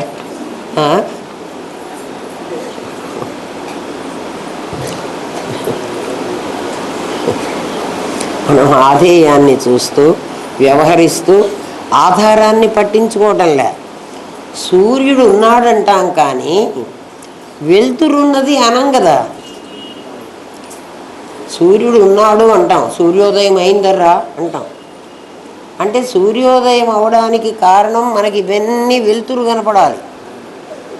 ఈ వెలుతురు ఉన్నది అని మనం చెప్పం. సూర్యుడు లేకపోతే వెలుతురు ఉండదు.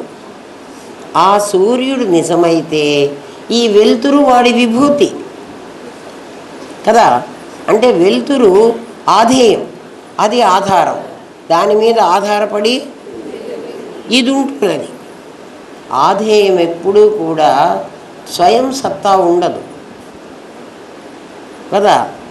మరి ఆధారానికి స్వయం సత్తా ఎక్కడి నుంచి వచ్చిందండి? నేనుకు స్వయం సత్తా ఎట్లా వచ్చిందంటే ఆధేయాన్ని చూసి వాడు నేనైనాడు, కానీ లేకపోతే వాడు పరమాత్మే కదా. అర్థమైందా మీకు? దీన్ని చూడబట్టి వాడు ప్రమాత అయినాడు, లేకపోతే వాడు పరమాత్మ. ప్రమాత కాదు, పరమాత్మ. దీన్ని చూడబట్టి వాడు అయినాడు, వాడు ఆధారం. ఈ ఆధేయానికి వాడు ఆధారం. ఆ నేను అనేది అసలు ఆధేయమైతే, నేను ఒకవేళ ఆధేయమైతే, ఎందుకంటే అది నేను ప్రమాదం చూసి కదా అయింది, ప్రమేయాన్ని చూసి కదా అయింది. అందుకని దానికి ఆ నేను లేదంటున్నాను, దానికి ఆధారం పరమాత్మే. అందుకని అహం బ్రహ్మాస్మి అన్నాడు. ఆ నేనే పరమాత్మ అనుకోరా అని. ప్రమాద కాకముందున్న నేను పరమాత్మ. అర్థమవుతుందా అమ్మ? తికమకగా ఉందా? ఏముండదు, బాగా ఆలోచించుకోండి. ఇంకా రేపు చెప్తాను ఏమ్మా, వినండి. వేసవిలో ఎంతగా వేడిగా ఉంది అనడం మనందరికీ అనుభవమే కదా. సూర్యుడు వేడిగానే ఉంటాడు. సూర్యుడిని కొత్తగా నువ్వు వేడిగా ఉన్నావు అని అనక్కర్లేదు. మరి ఇప్పుడు మామూలుగా ఎంత ఎండలు, మరి ఎండ రాకేమొస్తుంది? ఉత్తరాయణం సూర్యుడి దగ్గరగా వచ్చింది, భూమి దగ్గరగా వచ్చినప్పుడు దాంట్లో ఉన్న వేడి మనకే రావాలి. అది సూర్యుని విభూతి కాదా? ఆ వేడి నీకు ఎక్కడి నుంచి వచ్చింది? సూర్యుడి దగ్గర నుంచే వచ్చింది. ఆ సూర్యుడు వస్తువు అయితే ఇది వాడి విభూతి కదా. జ్ఞానము దాని అస్తిత్వము మారవు. కూటస్థం అచలం ధ్రువం. అస్తిత్వము కూటస్థము అదే ఆభాస అయిన దేహం, అదే అస్తిత్వము. అస్థి భాతి ఇందాక చెప్పానే, అస్థి అని ఎవరిని అంటున్నావు అంటే సగుణం అయితేనే అస్థి అనాలి. అస్థి నీ శరీరం కదా. అస్తిత్వము కూటస్థము అంటే ఆ అస్థి దేని మీద ఉందంటే కూటం మీద ఉంది. కూటం అంటే మాయ. కూటము అంటే ఏమిటి అంటే అర్థము దాగలి అని అర్థం. దాగలి అంటే కంసలి వాడు నగలు తయారు చేయటానికి ఒక దిమ్మ పెట్టుకుంటాడు. ఎక్కడైనా చూడండి, ఆ దిమ్మ ఇనప దిమ్మ ఉంటుంది. ఎంత బంగారు నగలైనా కదా ఆ దిమ్మ మీద పెట్టి ఇంకొకటి కూడా ఇనప వస్తువునే తీసుకుని దాన్ని చచ్చేట్టు చావగొడతాడు. మనమేమో బంగారాన్ని చాలా జాగ్రత్తగా కదా, బంగారాన్ని ఎక్కడ పెడతాం? గొలుసు ఒక కాటన్లో చుట్టి మళ్ళీ ఒక పేపర్లో పెట్టి వాడు ఏదో ఎర్ర కాగితం ఇస్తాడు కదా, అందులో పెట్టి మళ్ళీ ఒక ప్లాస్టిక్ డబ్బాలో పెట్టి ఏం చేస్తావు? ఆ తర్వాత ఎక్కడ పెడతావు? ఇనప బీరువాలో పెడతావు. లాకర్ ఏంటర్రా? బంగారు బీరువా. మరి ఆ ఇనప బీరువాలో ఇట్లా పడేసి రావచ్చు కదా. ఏమిరా కంసలివాడు దాగలి మీద పెట్టి సుత్తె పెట్టి నీ వజ్రాలు లాంటి వాటిని, వజ్రమే అక్కర్లేదురా, ఎప్పుడైనా మీరు కంసలి వాళ్ళ దగ్గరికి వెళ్ళి కాసేపు కూర్చొని చూడండి. వాడు ఎంత మంచి రాయిని దాంట్లో కూర్చోబెట్టి ఒకటి పెట్టుకొని చేతిలో ఆ రాయిని ఈ బంగారాన్ని కూడా రుద్దుతుంటాడు.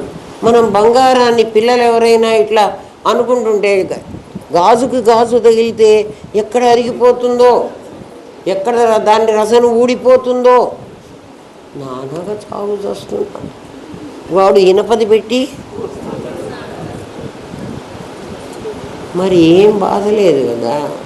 మనం కూడా ఆ బంగారాన్ని ఇనప దాంట్లోనే పెట్టినా కూడా ఎంత జాగ్రత్తగా కాటన్లో పెట్టి పూట కట్టి పుట్లం కట్టి రబ్బర్ దాంట్లో పెట్టి ఏదో చేస్తున్నాం కదా కదా.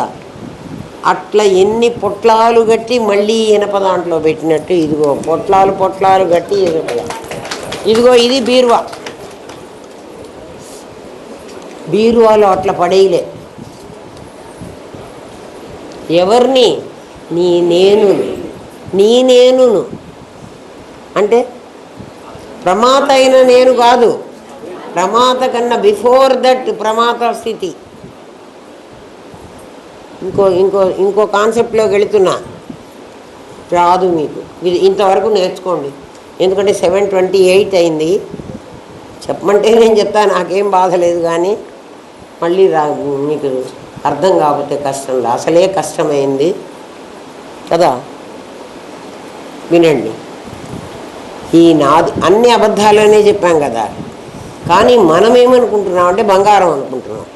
మీకు ఇక్కడ అర్థం కావాల్సింది ఏమిటంటే, మీకు అర్థం కాలేదులే, ఈ పాయింట్ మీకు అర్థం కాలేదు, చెప్తాను మళ్ళీ వినండి. బంగారము లోహమే, ఇనుము లోహమే, వెండి లోహమే, అన్ని లోహాలే కదా. లోహంగా చూస్తే సేమ్ అన్ని భూమిలో నుంచి వచ్చినవే. మరి బంగారం ఎందుకు అంత కాస్ట్లీ అయింది? 1,00,000 రూపాయలకి తులం అమ్ముతున్నాడు, వెండి కేజీ 1,00,000 రూపాయలకు అమ్ముతున్నాడు. ఎందుకు అంటే ఎక్కువ మంది యూజ్ చేస్తున్నాం. మనం అందరం ఇనపనగలు పెట్టుకోవడం మొదలు పెట్టామనుకోండి, అరే బంగారం చౌకైపోతుంది. ఎందుకంటే అన్నీ కూడా భూమిలో నుంచే వచ్చినవే. భూమిలో నుంచి ఎట్లా వస్తున్నాయి అంటే, ఈ భూమి నిత్య నిరంతరం కదులుతూ ఉంటుంది కదా, అంటే రొటేట్ అవుతూ ఉంటుంది. ఏ పదార్థమైనా తిరగడం వల్ల, ఇంత మినపప్పు గ్రైండర్లో పోసామనుకో, తిరగడం వల్ల ఏమవుతుంది? అది ఆ మినపప్పు రూపం పోగొట్టుకుని వేరే రూపం, పిండి రూపం వస్తుందా కాదా? ఏదైనా ఒక దాంట్లో వేసి తిరిగితే, నూరితే కదా ఏమవుతుంది అంటే దాని అసలు రూపం పోయి వేరే రూపం వస్తుంది. అట్లా రాళ్ళన్నీ కూడా, రాయి కదా, పృథ్వీ అంటే రాయి. ఆ రాయి ఈ భూమి తిరగడం వల్ల, ఎందుకంటే మనం భూకంపాలు అవి వచ్చినప్పుడు ప్రళయం వస్తుంది కదా, మనకు ప్రళయం వస్తుందని చెప్పాడు కదా. అంటే భూమి నీళ్ళల్లో, నీళ్లు నిప్పులో, నిప్పు వాయువులో, వాయువు ఆకాశంలో, అంటే మొదట్లోనే చెప్పుకున్నాం, అది 1వ క్లాస్ పాఠం. అవంతా తిరిగి కొంతకాలం అలాగే ఆగిపోతుంది. సృష్టి ఉండదు, పునః సృష్టి జరగదు. కొన్ని వందల వేల సంవత్సరాల తర్వాత తిరిగి సృష్టి, పునః సృష్టి అంటాడు. అప్పుడు మళ్ళీ ఇంకొక విష్ణువు గారు కదా. ఇప్పుడు మనం అందరూ వైవస్వత మన్వంతరే అంటున్నాం కదా. అట్లా ఒక్కొక్క మన్వంతరం, ఒక్కొక్కసారి ఒక్కొక్క సృష్టి జరుగుతూ ఉంటుంది. ఈ మొత్తం ఎప్పుడైతే పోయిందో, ఈ భూమి నీళ్ళల్లో, నీళ్లు నిప్పులో కలిసి ప్రళయం వచ్చినప్పుడు, అట్లాంటప్పుడు ఈ రాళ్ల మీద ఈ చెట్లు చామలు మొత్తం అన్నీ కూలిపోతాయి. ఆ చెట్లలో ఇప్పుడు ఒక పసరు ఉంటుంది, ప్రతి చెట్టులో కూడా ఆకు పసరు ఉంటుంది. ప్రతి చెట్టులో నాకు తెలిసింది నేను చెప్తున్నా, సైంటిస్టులు ఇంకా ఏదైనా వేరేదైతే ఉండొచ్చు, నాకు తెలియదు. ఈ పడ్డటువంటి నాకు తెలిసిన జ్ఞానమే మీకు బోధిస్తున్నా. లేదండి ఇట్లా కాదండి, ఇంకా రకంగా వేరే రకంగా వస్తే రాని, నాకు తెలియదు కదా, నాకు తెలిసిందే మీకు చెప్తా. ఈ చెట్లన్నీ కూడా భూమిలోకి పడిపోతాయి, ఆకులు కాదు, పడిపోతాయి కదా. ఎవరి మీద పడతాయి? రాళ్ళ మీద పడతాయి. కొండలు రాళ్ళు గుట్టలే కదరా, అన్నీ కుప్పగా పోస్తాయి. గుంత పడితే ఇప్పుడు గుంతలో పడ్డామంటే అందరం పడతాం. ఏమరా ఇక్కడ భూకంపం వచ్చి పడ్డామంటే వాళ్ళు ఆడవాళ్ళు పడ్డారు, మేము మగవాళ్ళం పడకూడదు, నువ్వు పడడం పడకపోవడం ఏం లేదు. అట్లా చెట్లు చామలు ఇళ్ళు వాకిళ్ళు మొత్తం సముద్రాలు అన్నీ పడిపోతాయి. కొన్ని వేల సంవత్సరాలు అట్లా తిరగాలి. అప్పుడు ఏమవుతుందంటే ఈ పసరంతా ఆ రాళ్ళ మీద పడి కొన్ని చెట్లు పసరు పడినటువంటి రాళ్ళన్నీ బంగారం, కోలార్ మైన్స్ అవే బంగారంగా మారుతుంది. ఆ చోట్లో ఇంకో చోట్లో అదే ఇనుముగా మారుతుంది, ఇంకో చోట ఇంకొక, అవన్నీ లోహాలే. మరి బంగారానికి ఎందుకంత ప్రాముఖ్యం వచ్చింది అంటే అది ఇంకా దేనికి దాని యూసేజ్ని బట్టే మారుతుంది. అట్లా మనం అందరం బంగారం పెట్టుకోవడం మొదలుపెట్టాం, అందుకని బంగారం ఖరీదు ఎక్కువైపోయింది. మనం అందరం వెండి నగలు పెట్టుకోవడం మొదలుపెట్టామనుకోండి కదా, ఇంత బంగారం ఇంత ఖరీదు ఉండదు, మనం పెట్టుకోము. మనం అందరం ఇత్తడి నగలు పెట్టుకోవడం, అదే మా మహి దగ్గర కొనుక్కొని 1 గ్రామ్ గోల్డ్, అరే నగలు పెట్టుకోవడం కావాలి, ఏ నగ పెట్టుకుంటే ఏమి అమ్ముకోవడానికి అయితే పడుకోరాదు కానీ కదా, అప్పుడు బంగారం ఇంత ప్రియం కాదు కదా. అర్థమైందా? అన్నీ లోహాలే అయినప్పటికీ, అంటే అన్నీ భూతాలే అయినప్పటికీ కదా, పృథ్వీ అనేది ఎందుకు హార్డు భూతం, అవన్నీ ఉత్తరోత్తరములు శ్రేష్టములు ఉంటుంది శాస్త్రం, అంతే చెప్తుంది. మనం చచ్చినట్టు అర్థం చేసుకోవాలి. దీనికంటే అది గొప్ప సుపీరియరు, దానికంటే అది సుపీరియరు, దానికంటే అది సుపీరియర్ అంటుంది. చూడండి, నిప్పు కంటే వాయువు సుపీరియర్, అగ్ని కంటే గాలి సుపీరియర్ కదా, భూమి కంటే నీరు కంటే నిప్పు, ఇవి పెద్దవి ఒకదానికంటే ఒకటి. అది దీన్ని ఆర్పేస్తుంది, గాలి దీపాన్ని ఆర్పేస్తుంది. అదే దీపం గాలి లేకపోతే మండదు. గాలి దీపాన్ని వెలిగిస్తుందా, గాలి దీపాన్ని ఆర్పేస్తుందా? ఆలోచించండి కదా. ఆక్సిజన్ లేకపోతే దీపం వెలుగుతుందా? వెలగదు కదా. ఆక్సిజన్ లేకపోతే మనకు ఎక్స్పెరిమెంట్ కూడా సైన్స్లో చేస్తూ పెడతారు, చిన్న క్లాసుల్లోనే, ఎక్కడో 6వ క్లాసు 7వ క్లాసులోనో చెప్తాడు. ఏమో మేము అన్నీ మర్చిపోయినామంటే మీ కర్మ, నేనైతే మర్చిపోలే కదా. ఆక్సిజన్ లేకపోతే దీపం ఆరిపోతుంది, గాలి లేకపోతే. మరి అదే మరి మంగళహారతి ఇవ్వాలంటే మీకు ఫ్యాన్లు ఆపేయండిరా అంటున్నారే. ఏది ఎక్కువ క్వాంటిటీ ఉంటుందో తక్కువ క్వాంటిటీ దాన్ని ఆపేస్తుంది. అందుకని ఉత్తరోత్తరములు శ్రేష్టములు అన్నాడు. ఏది ఎక్కువ క్వాంటిటీ ఉంటుందో అది చిన్న క్వాంటిటీని పోగొడుతుంది. అర్థమైందా? చూడండి, పిండి ఇంత గోధుమ పిండి పెట్టుకున్నాను పళ్ళెల్లో, ఇన్ని నీళ్లు పోసి ఆ పిండిని కలిపితే అది ముద్ద అవుతుంది. ఒక బిందెని నీళ్లు పోసాను అనుకోండి, పిండి పోతుంది, బిందె నీళ్ళలో పిండి పోతుంది. అంటే ఎక్కువ క్వాంటిటీ వస్తే, అందుకని ఆ ముద్ద చేయాలంటే ఎన్ని నీళ్లు పోయాలో అది అట్లా 5 భూతాలను మనం వాడుకుండేదాన్ని బట్టి ఏ భూతాన్ని ఎంత వాడుకోవాలో అంత వాడుకున్నాను రా ఈ నాది తయారు కావడానికి. అర్థమైందా? అట్లా ఈ నగలన్నీ బంగారం సంగతి చెప్పా. పొట్లాలు కట్టి చివరికి మళ్ళీ ఇనప బీరువాలోనే పెడుతున్నాం అంటే ఇనుము తక్కువ బంగారం ఎక్కువ అనే కాదు, ఇనుము ఎక్కువ క్వాంటిటీ ఉంది మన దగ్గర కదా, బంగారం అంత క్వాంటిటీ లేదు. కానీ ఇనుము ఎంత ఉంటుందో బంగారం కూడా అంతే ఉంటుంది భూమిలో, మనకు దొరకలే ఇంకా. అవునా కాదా? కోలార్ గనిలో బంగారం ఎక్కడి నుంచి వచ్చిందిరా? భూమిలోనే కదా. మరి ఆ బంగారమే కదా, అది తీయడానికి ఏమన్నా కొంచెం ఎక్కువ కష్టమైందేమో, అందుకని కాస్ట్లీ పెట్టాడు దాన్ని. లేకపోతే చౌకగా పెట్టేవాడు. దాన్ని అది ఎక్కువ ఖరీదు గల దాన్ని నువ్వు ఎలాగైతే మూట కట్టి 4-5 లేయర్లు వేసి దాచిపెడుతున్నావో కదా, అట్లా ఈ లోపల చాలా ఖరీదు 5 భూతాలకు పైన ఇంకోటి ఉంది. ఏముంది అంటే ఈ 5 భూతాలు మొదట్లోనే చెప్పాము మీకు, ఇది ఈశ్వర సృష్టి కాదు, జీవ సృష్టి అని. అంటే ఇది పంచభూతాత్మకమైంది. ఈ పంచభూతాలైనటువంటి స్థూల శరీరాన్ని 5 భూతాలతో తయారైంది. సూక్ష్మ శరీరం అని ఇంకోటి ఉంది, అది నా ఈశ్వర సృష్టి. ఆ పొట్లంలో దీన్ని కట్టేసా. ఆ ఈశ్వర సృష్టి అనే పొట్లంలో జీవ సృష్టి అనే నగను పెట్టి కట్టేశా. దీన్నంతా కలిసి ఇదిగో ఇనప బీరువాలో దాచిపెట్టా. అందుకని నాకు దొరకటం. బీరువా చూస్తే నీకు అందులో ఉన్న సొమ్ములు ఎట్ట తెలుస్తాయిరా?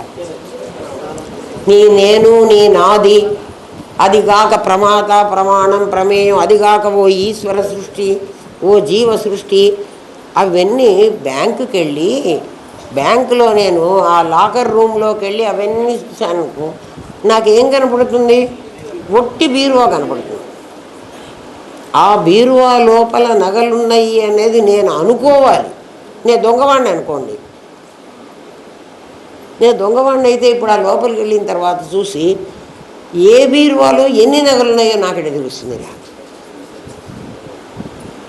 ఇప్పుడు జీవులందరూ దొంగలు. ఇప్పుడు ఈ బీరువాలన్నీ మనకు కనపడుతున్నాయి. ఇదంతా లాకర్లో వచ్చిన పెద్ద బీరువా. ఈ బీరువా, వీడి బీరువాలో నగలు ఉన్నాయి, వాడి బీరువాలో ఉన్నాయి, అందరి బీరువాలో నగలు ఉన్నాయి. కానీ నాకేం కనపడుతుంది? బీరువాయే కనపడుతుంది. దీనిలో వాడు ఇంకో లోపల పొట్లం కట్టి, ఇంకో లోపల పొట్లం కట్టి లోపల బంగారాన్ని దాచిపెట్టుకున్నాడు. వీడు దాచిపెట్టుకున్న బంగారం ఏమిటో తెలుసునా? ప్రమాత కాని నేను. అది ఎవడికి తెలుస్తుంది? బ్యాంకు లాకర్ తయారు చేసి ఆ కీ వాడి దగ్గర పెట్టుకుంటాడే వాడికి తెలుసు అందరి లాకర్లలో బంగారం ఉందిరా అని.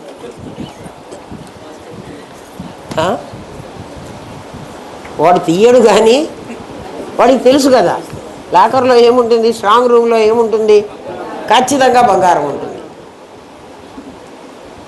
కదా. ఇప్పుడు ఆ తాళం చేయి రామనాథం గారి దగ్గర ఉంది, బ్యాంక్ మేనేజర్. ఆయనకి తెలుసు మనందరి దగ్గర ఎంత ఉందో, మనకి చెప్తున్నాడు. ఇప్పుడు అర్థమైందా?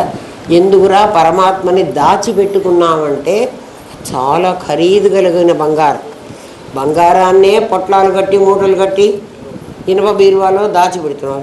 ఇనప బీరువాలోనే దాచిపెట్టాం. దీనికి ఏముంది? బంగారం కాస్త తీసేసుకుపోతే లాకరు ఇనువే.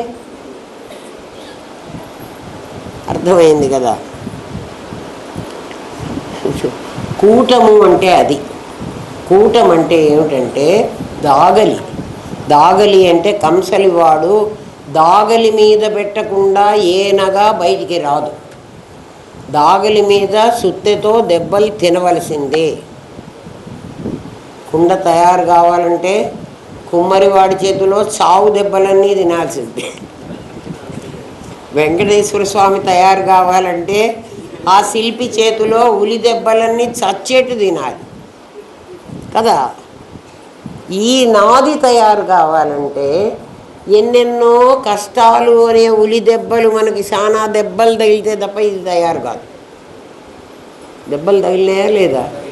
ఇప్పటికి కూడా తగులుతున్నాయి, అయినా అది తెలుసుకోవటంలే కదా దెబ్బలు ఎవరికి తగులుతున్నాయో అని. అది కూటమన్నాడు. నువ్వు కాస్ట్లీ అయినటువంటి బంగారాన్ని తీసుకెళ్ళి ఇనపదాని మీద పెట్టి కొట్టేస్తున్నావు. అట్లా చాలా ఖరీదు కలిగినటువంటి అహం బ్రహ్మాస్మి అనే బ్రహ్మ పదార్థాన్ని దీని మీద పెట్టి కొడుతున్నావు రోజు. దేని మీద పెట్టి? అది కూటమని ముందే చెప్పా. కూటం అంటే ఏమిటి? లేనిది. ఇందాకే చెప్పా కదరా, ఈశ్వర సృష్టి లేనిదే, జీవ సృష్టి లేనిదే. నీ కళ లేనిదే, కళని గుర్తు చేసుకుని నువ్వు ఎవరికన్నా చెప్తున్నది అది లేనిదే. ఫిల్ము లేనిదే, ఫిల్ముకు సినిమా చూపించే సినిమా కూడా లేనిదే. అట్లా ఈశ్వర సృష్టి లేనిదే, జీవ సృష్టి కూడా లేనిదే. ఇంకా నీకేమి ఉన్నదేంది? ఉన్నది నేను. అది మర్చిపోవాకండి. ఉన్నవాణ్ణి నేను. ఆ నేనెవరు? అహం బ్రహ్మాస్మి. అది జనన మరణాలు అస్తిత్వానికి లేవు. అధిష్టానం చూస్తే నీకు ఆరోపితం తెలుస్తుంది. అధిష్టానం చూడలేదు కాబట్టి నువ్వు ఆరోపితమే సత్యం అనుకుంటున్నావు. అర్థమైందా? ఇప్పుడు అధిష్టానం ఆరోపితం మీద ఉన్నాం. ఆకుల లోపల ఉన్న తాడు, ఈ తాడే పరమాత్మ కావాలి. ఇప్పుడు నీ ఆధేయం ఉందే, దాని లోపల ఒక ఆధారం ఉంది అంటున్నావు. ఆ ఆధారం కూడా అబద్ధం. ఎందుకని ఆధారం అబద్ధం? నువ్వు ఆధేయాన్ని చూసినప్పుడు మాత్రమే అది ఆధారం అవుతుంది, ప్రమాతం అవుతావు. లేకపోతే కాబట్టి ఈ నాది, ఈ నేను, ఈ రెండూ కూడా అబద్ధాలు. నాది నేను రెండు అబద్ధాలు. ఎందుకని? ఈ ప్రమాణాన్ని చూసినప్పుడు కదా నువ్వు ప్రమాతం అవుతున్నావు. లేకపోతే పరమాత్మవే కదా, పరమాత్మవే. అప్పుడు నీకు ప్రమాణం లేదు, ప్రమేయం లేదు. కాబట్టి ఏ దారమైతే దీనికి ఆధారంగా ఉందో ఆధారమే నేనుగా కాకుండా ఉంటే అది ప్రమాద, కాకపోతే అది పరమాత్మ. అర్థమైంది కదా? ఇంకో పరమాత్మ లేడు, ఒక పరమాత్మే. ఒక పరమాత్మే సగుణమైనాడా, నిర్గుణమైనాడా? నిర్గుణమైతే వాడికి ఆకారం ఉండకూడదు, సగుణమైతే వాడికి ఆకారం ఉండి తీరాలి. ఆకారం నిజంగా కూడదు, అబద్ధమైన ఆకారం నిజంగా కనపడాలి. అది చిత్రం. ఇవాళ పాఠం అది. ఓం తత్సత్. 7:44 అయింది. అందుకు ఓం తత్సత్. స్వస్తి ప్రజాభ్య పరిపాలయంతాం న్యాయేన మార్గేణ మహిన్మహేష్. గో బ్రాహ్మణేభ్య శుభమస్తు నిత్యం. లోకా సమస్తా సుఖినో భవంతు. ఓం పూర్ణమదః పూర్ణమిదం పూర్ణాత్ పూర్ణముదచ్యతే. పూర్ణస్య పూర్ణమాదాయ పూర్ణమేవావశిష్యతే. ఓం శాంతి శాంతి శాంతి. ఓం నమో బ్రహ్మాదిభ్యో బ్రహ్మ విద్యా కర్తృభ్యో వంశ ఋషిభ్యో గురుభ్యో నమో మహద్భ్యః. సర్వోపద్రవరహిత ప్రజ్ఞానఘనః ప్రత్యగర్థో బ్రహ్మైవాహమస్మి బ్రహ్మైవాహమస్మి బ్రహ్మైవాహమస్మి. నేను మెటలర్జీ చదువుకోలేమ్మా, నాకు అందుకని నాకు అవన్నీ తెలియదు. నేను అనుకోవడం లోహం అట్లాగే తయారవుతుంది అనుకుంటున్నా. అంతకంటే మీకు ఎక్కువ తెలిసి ఉంటే చెప్పండి, తెలుసుకోండి. మరి నా సబ్జెక్టు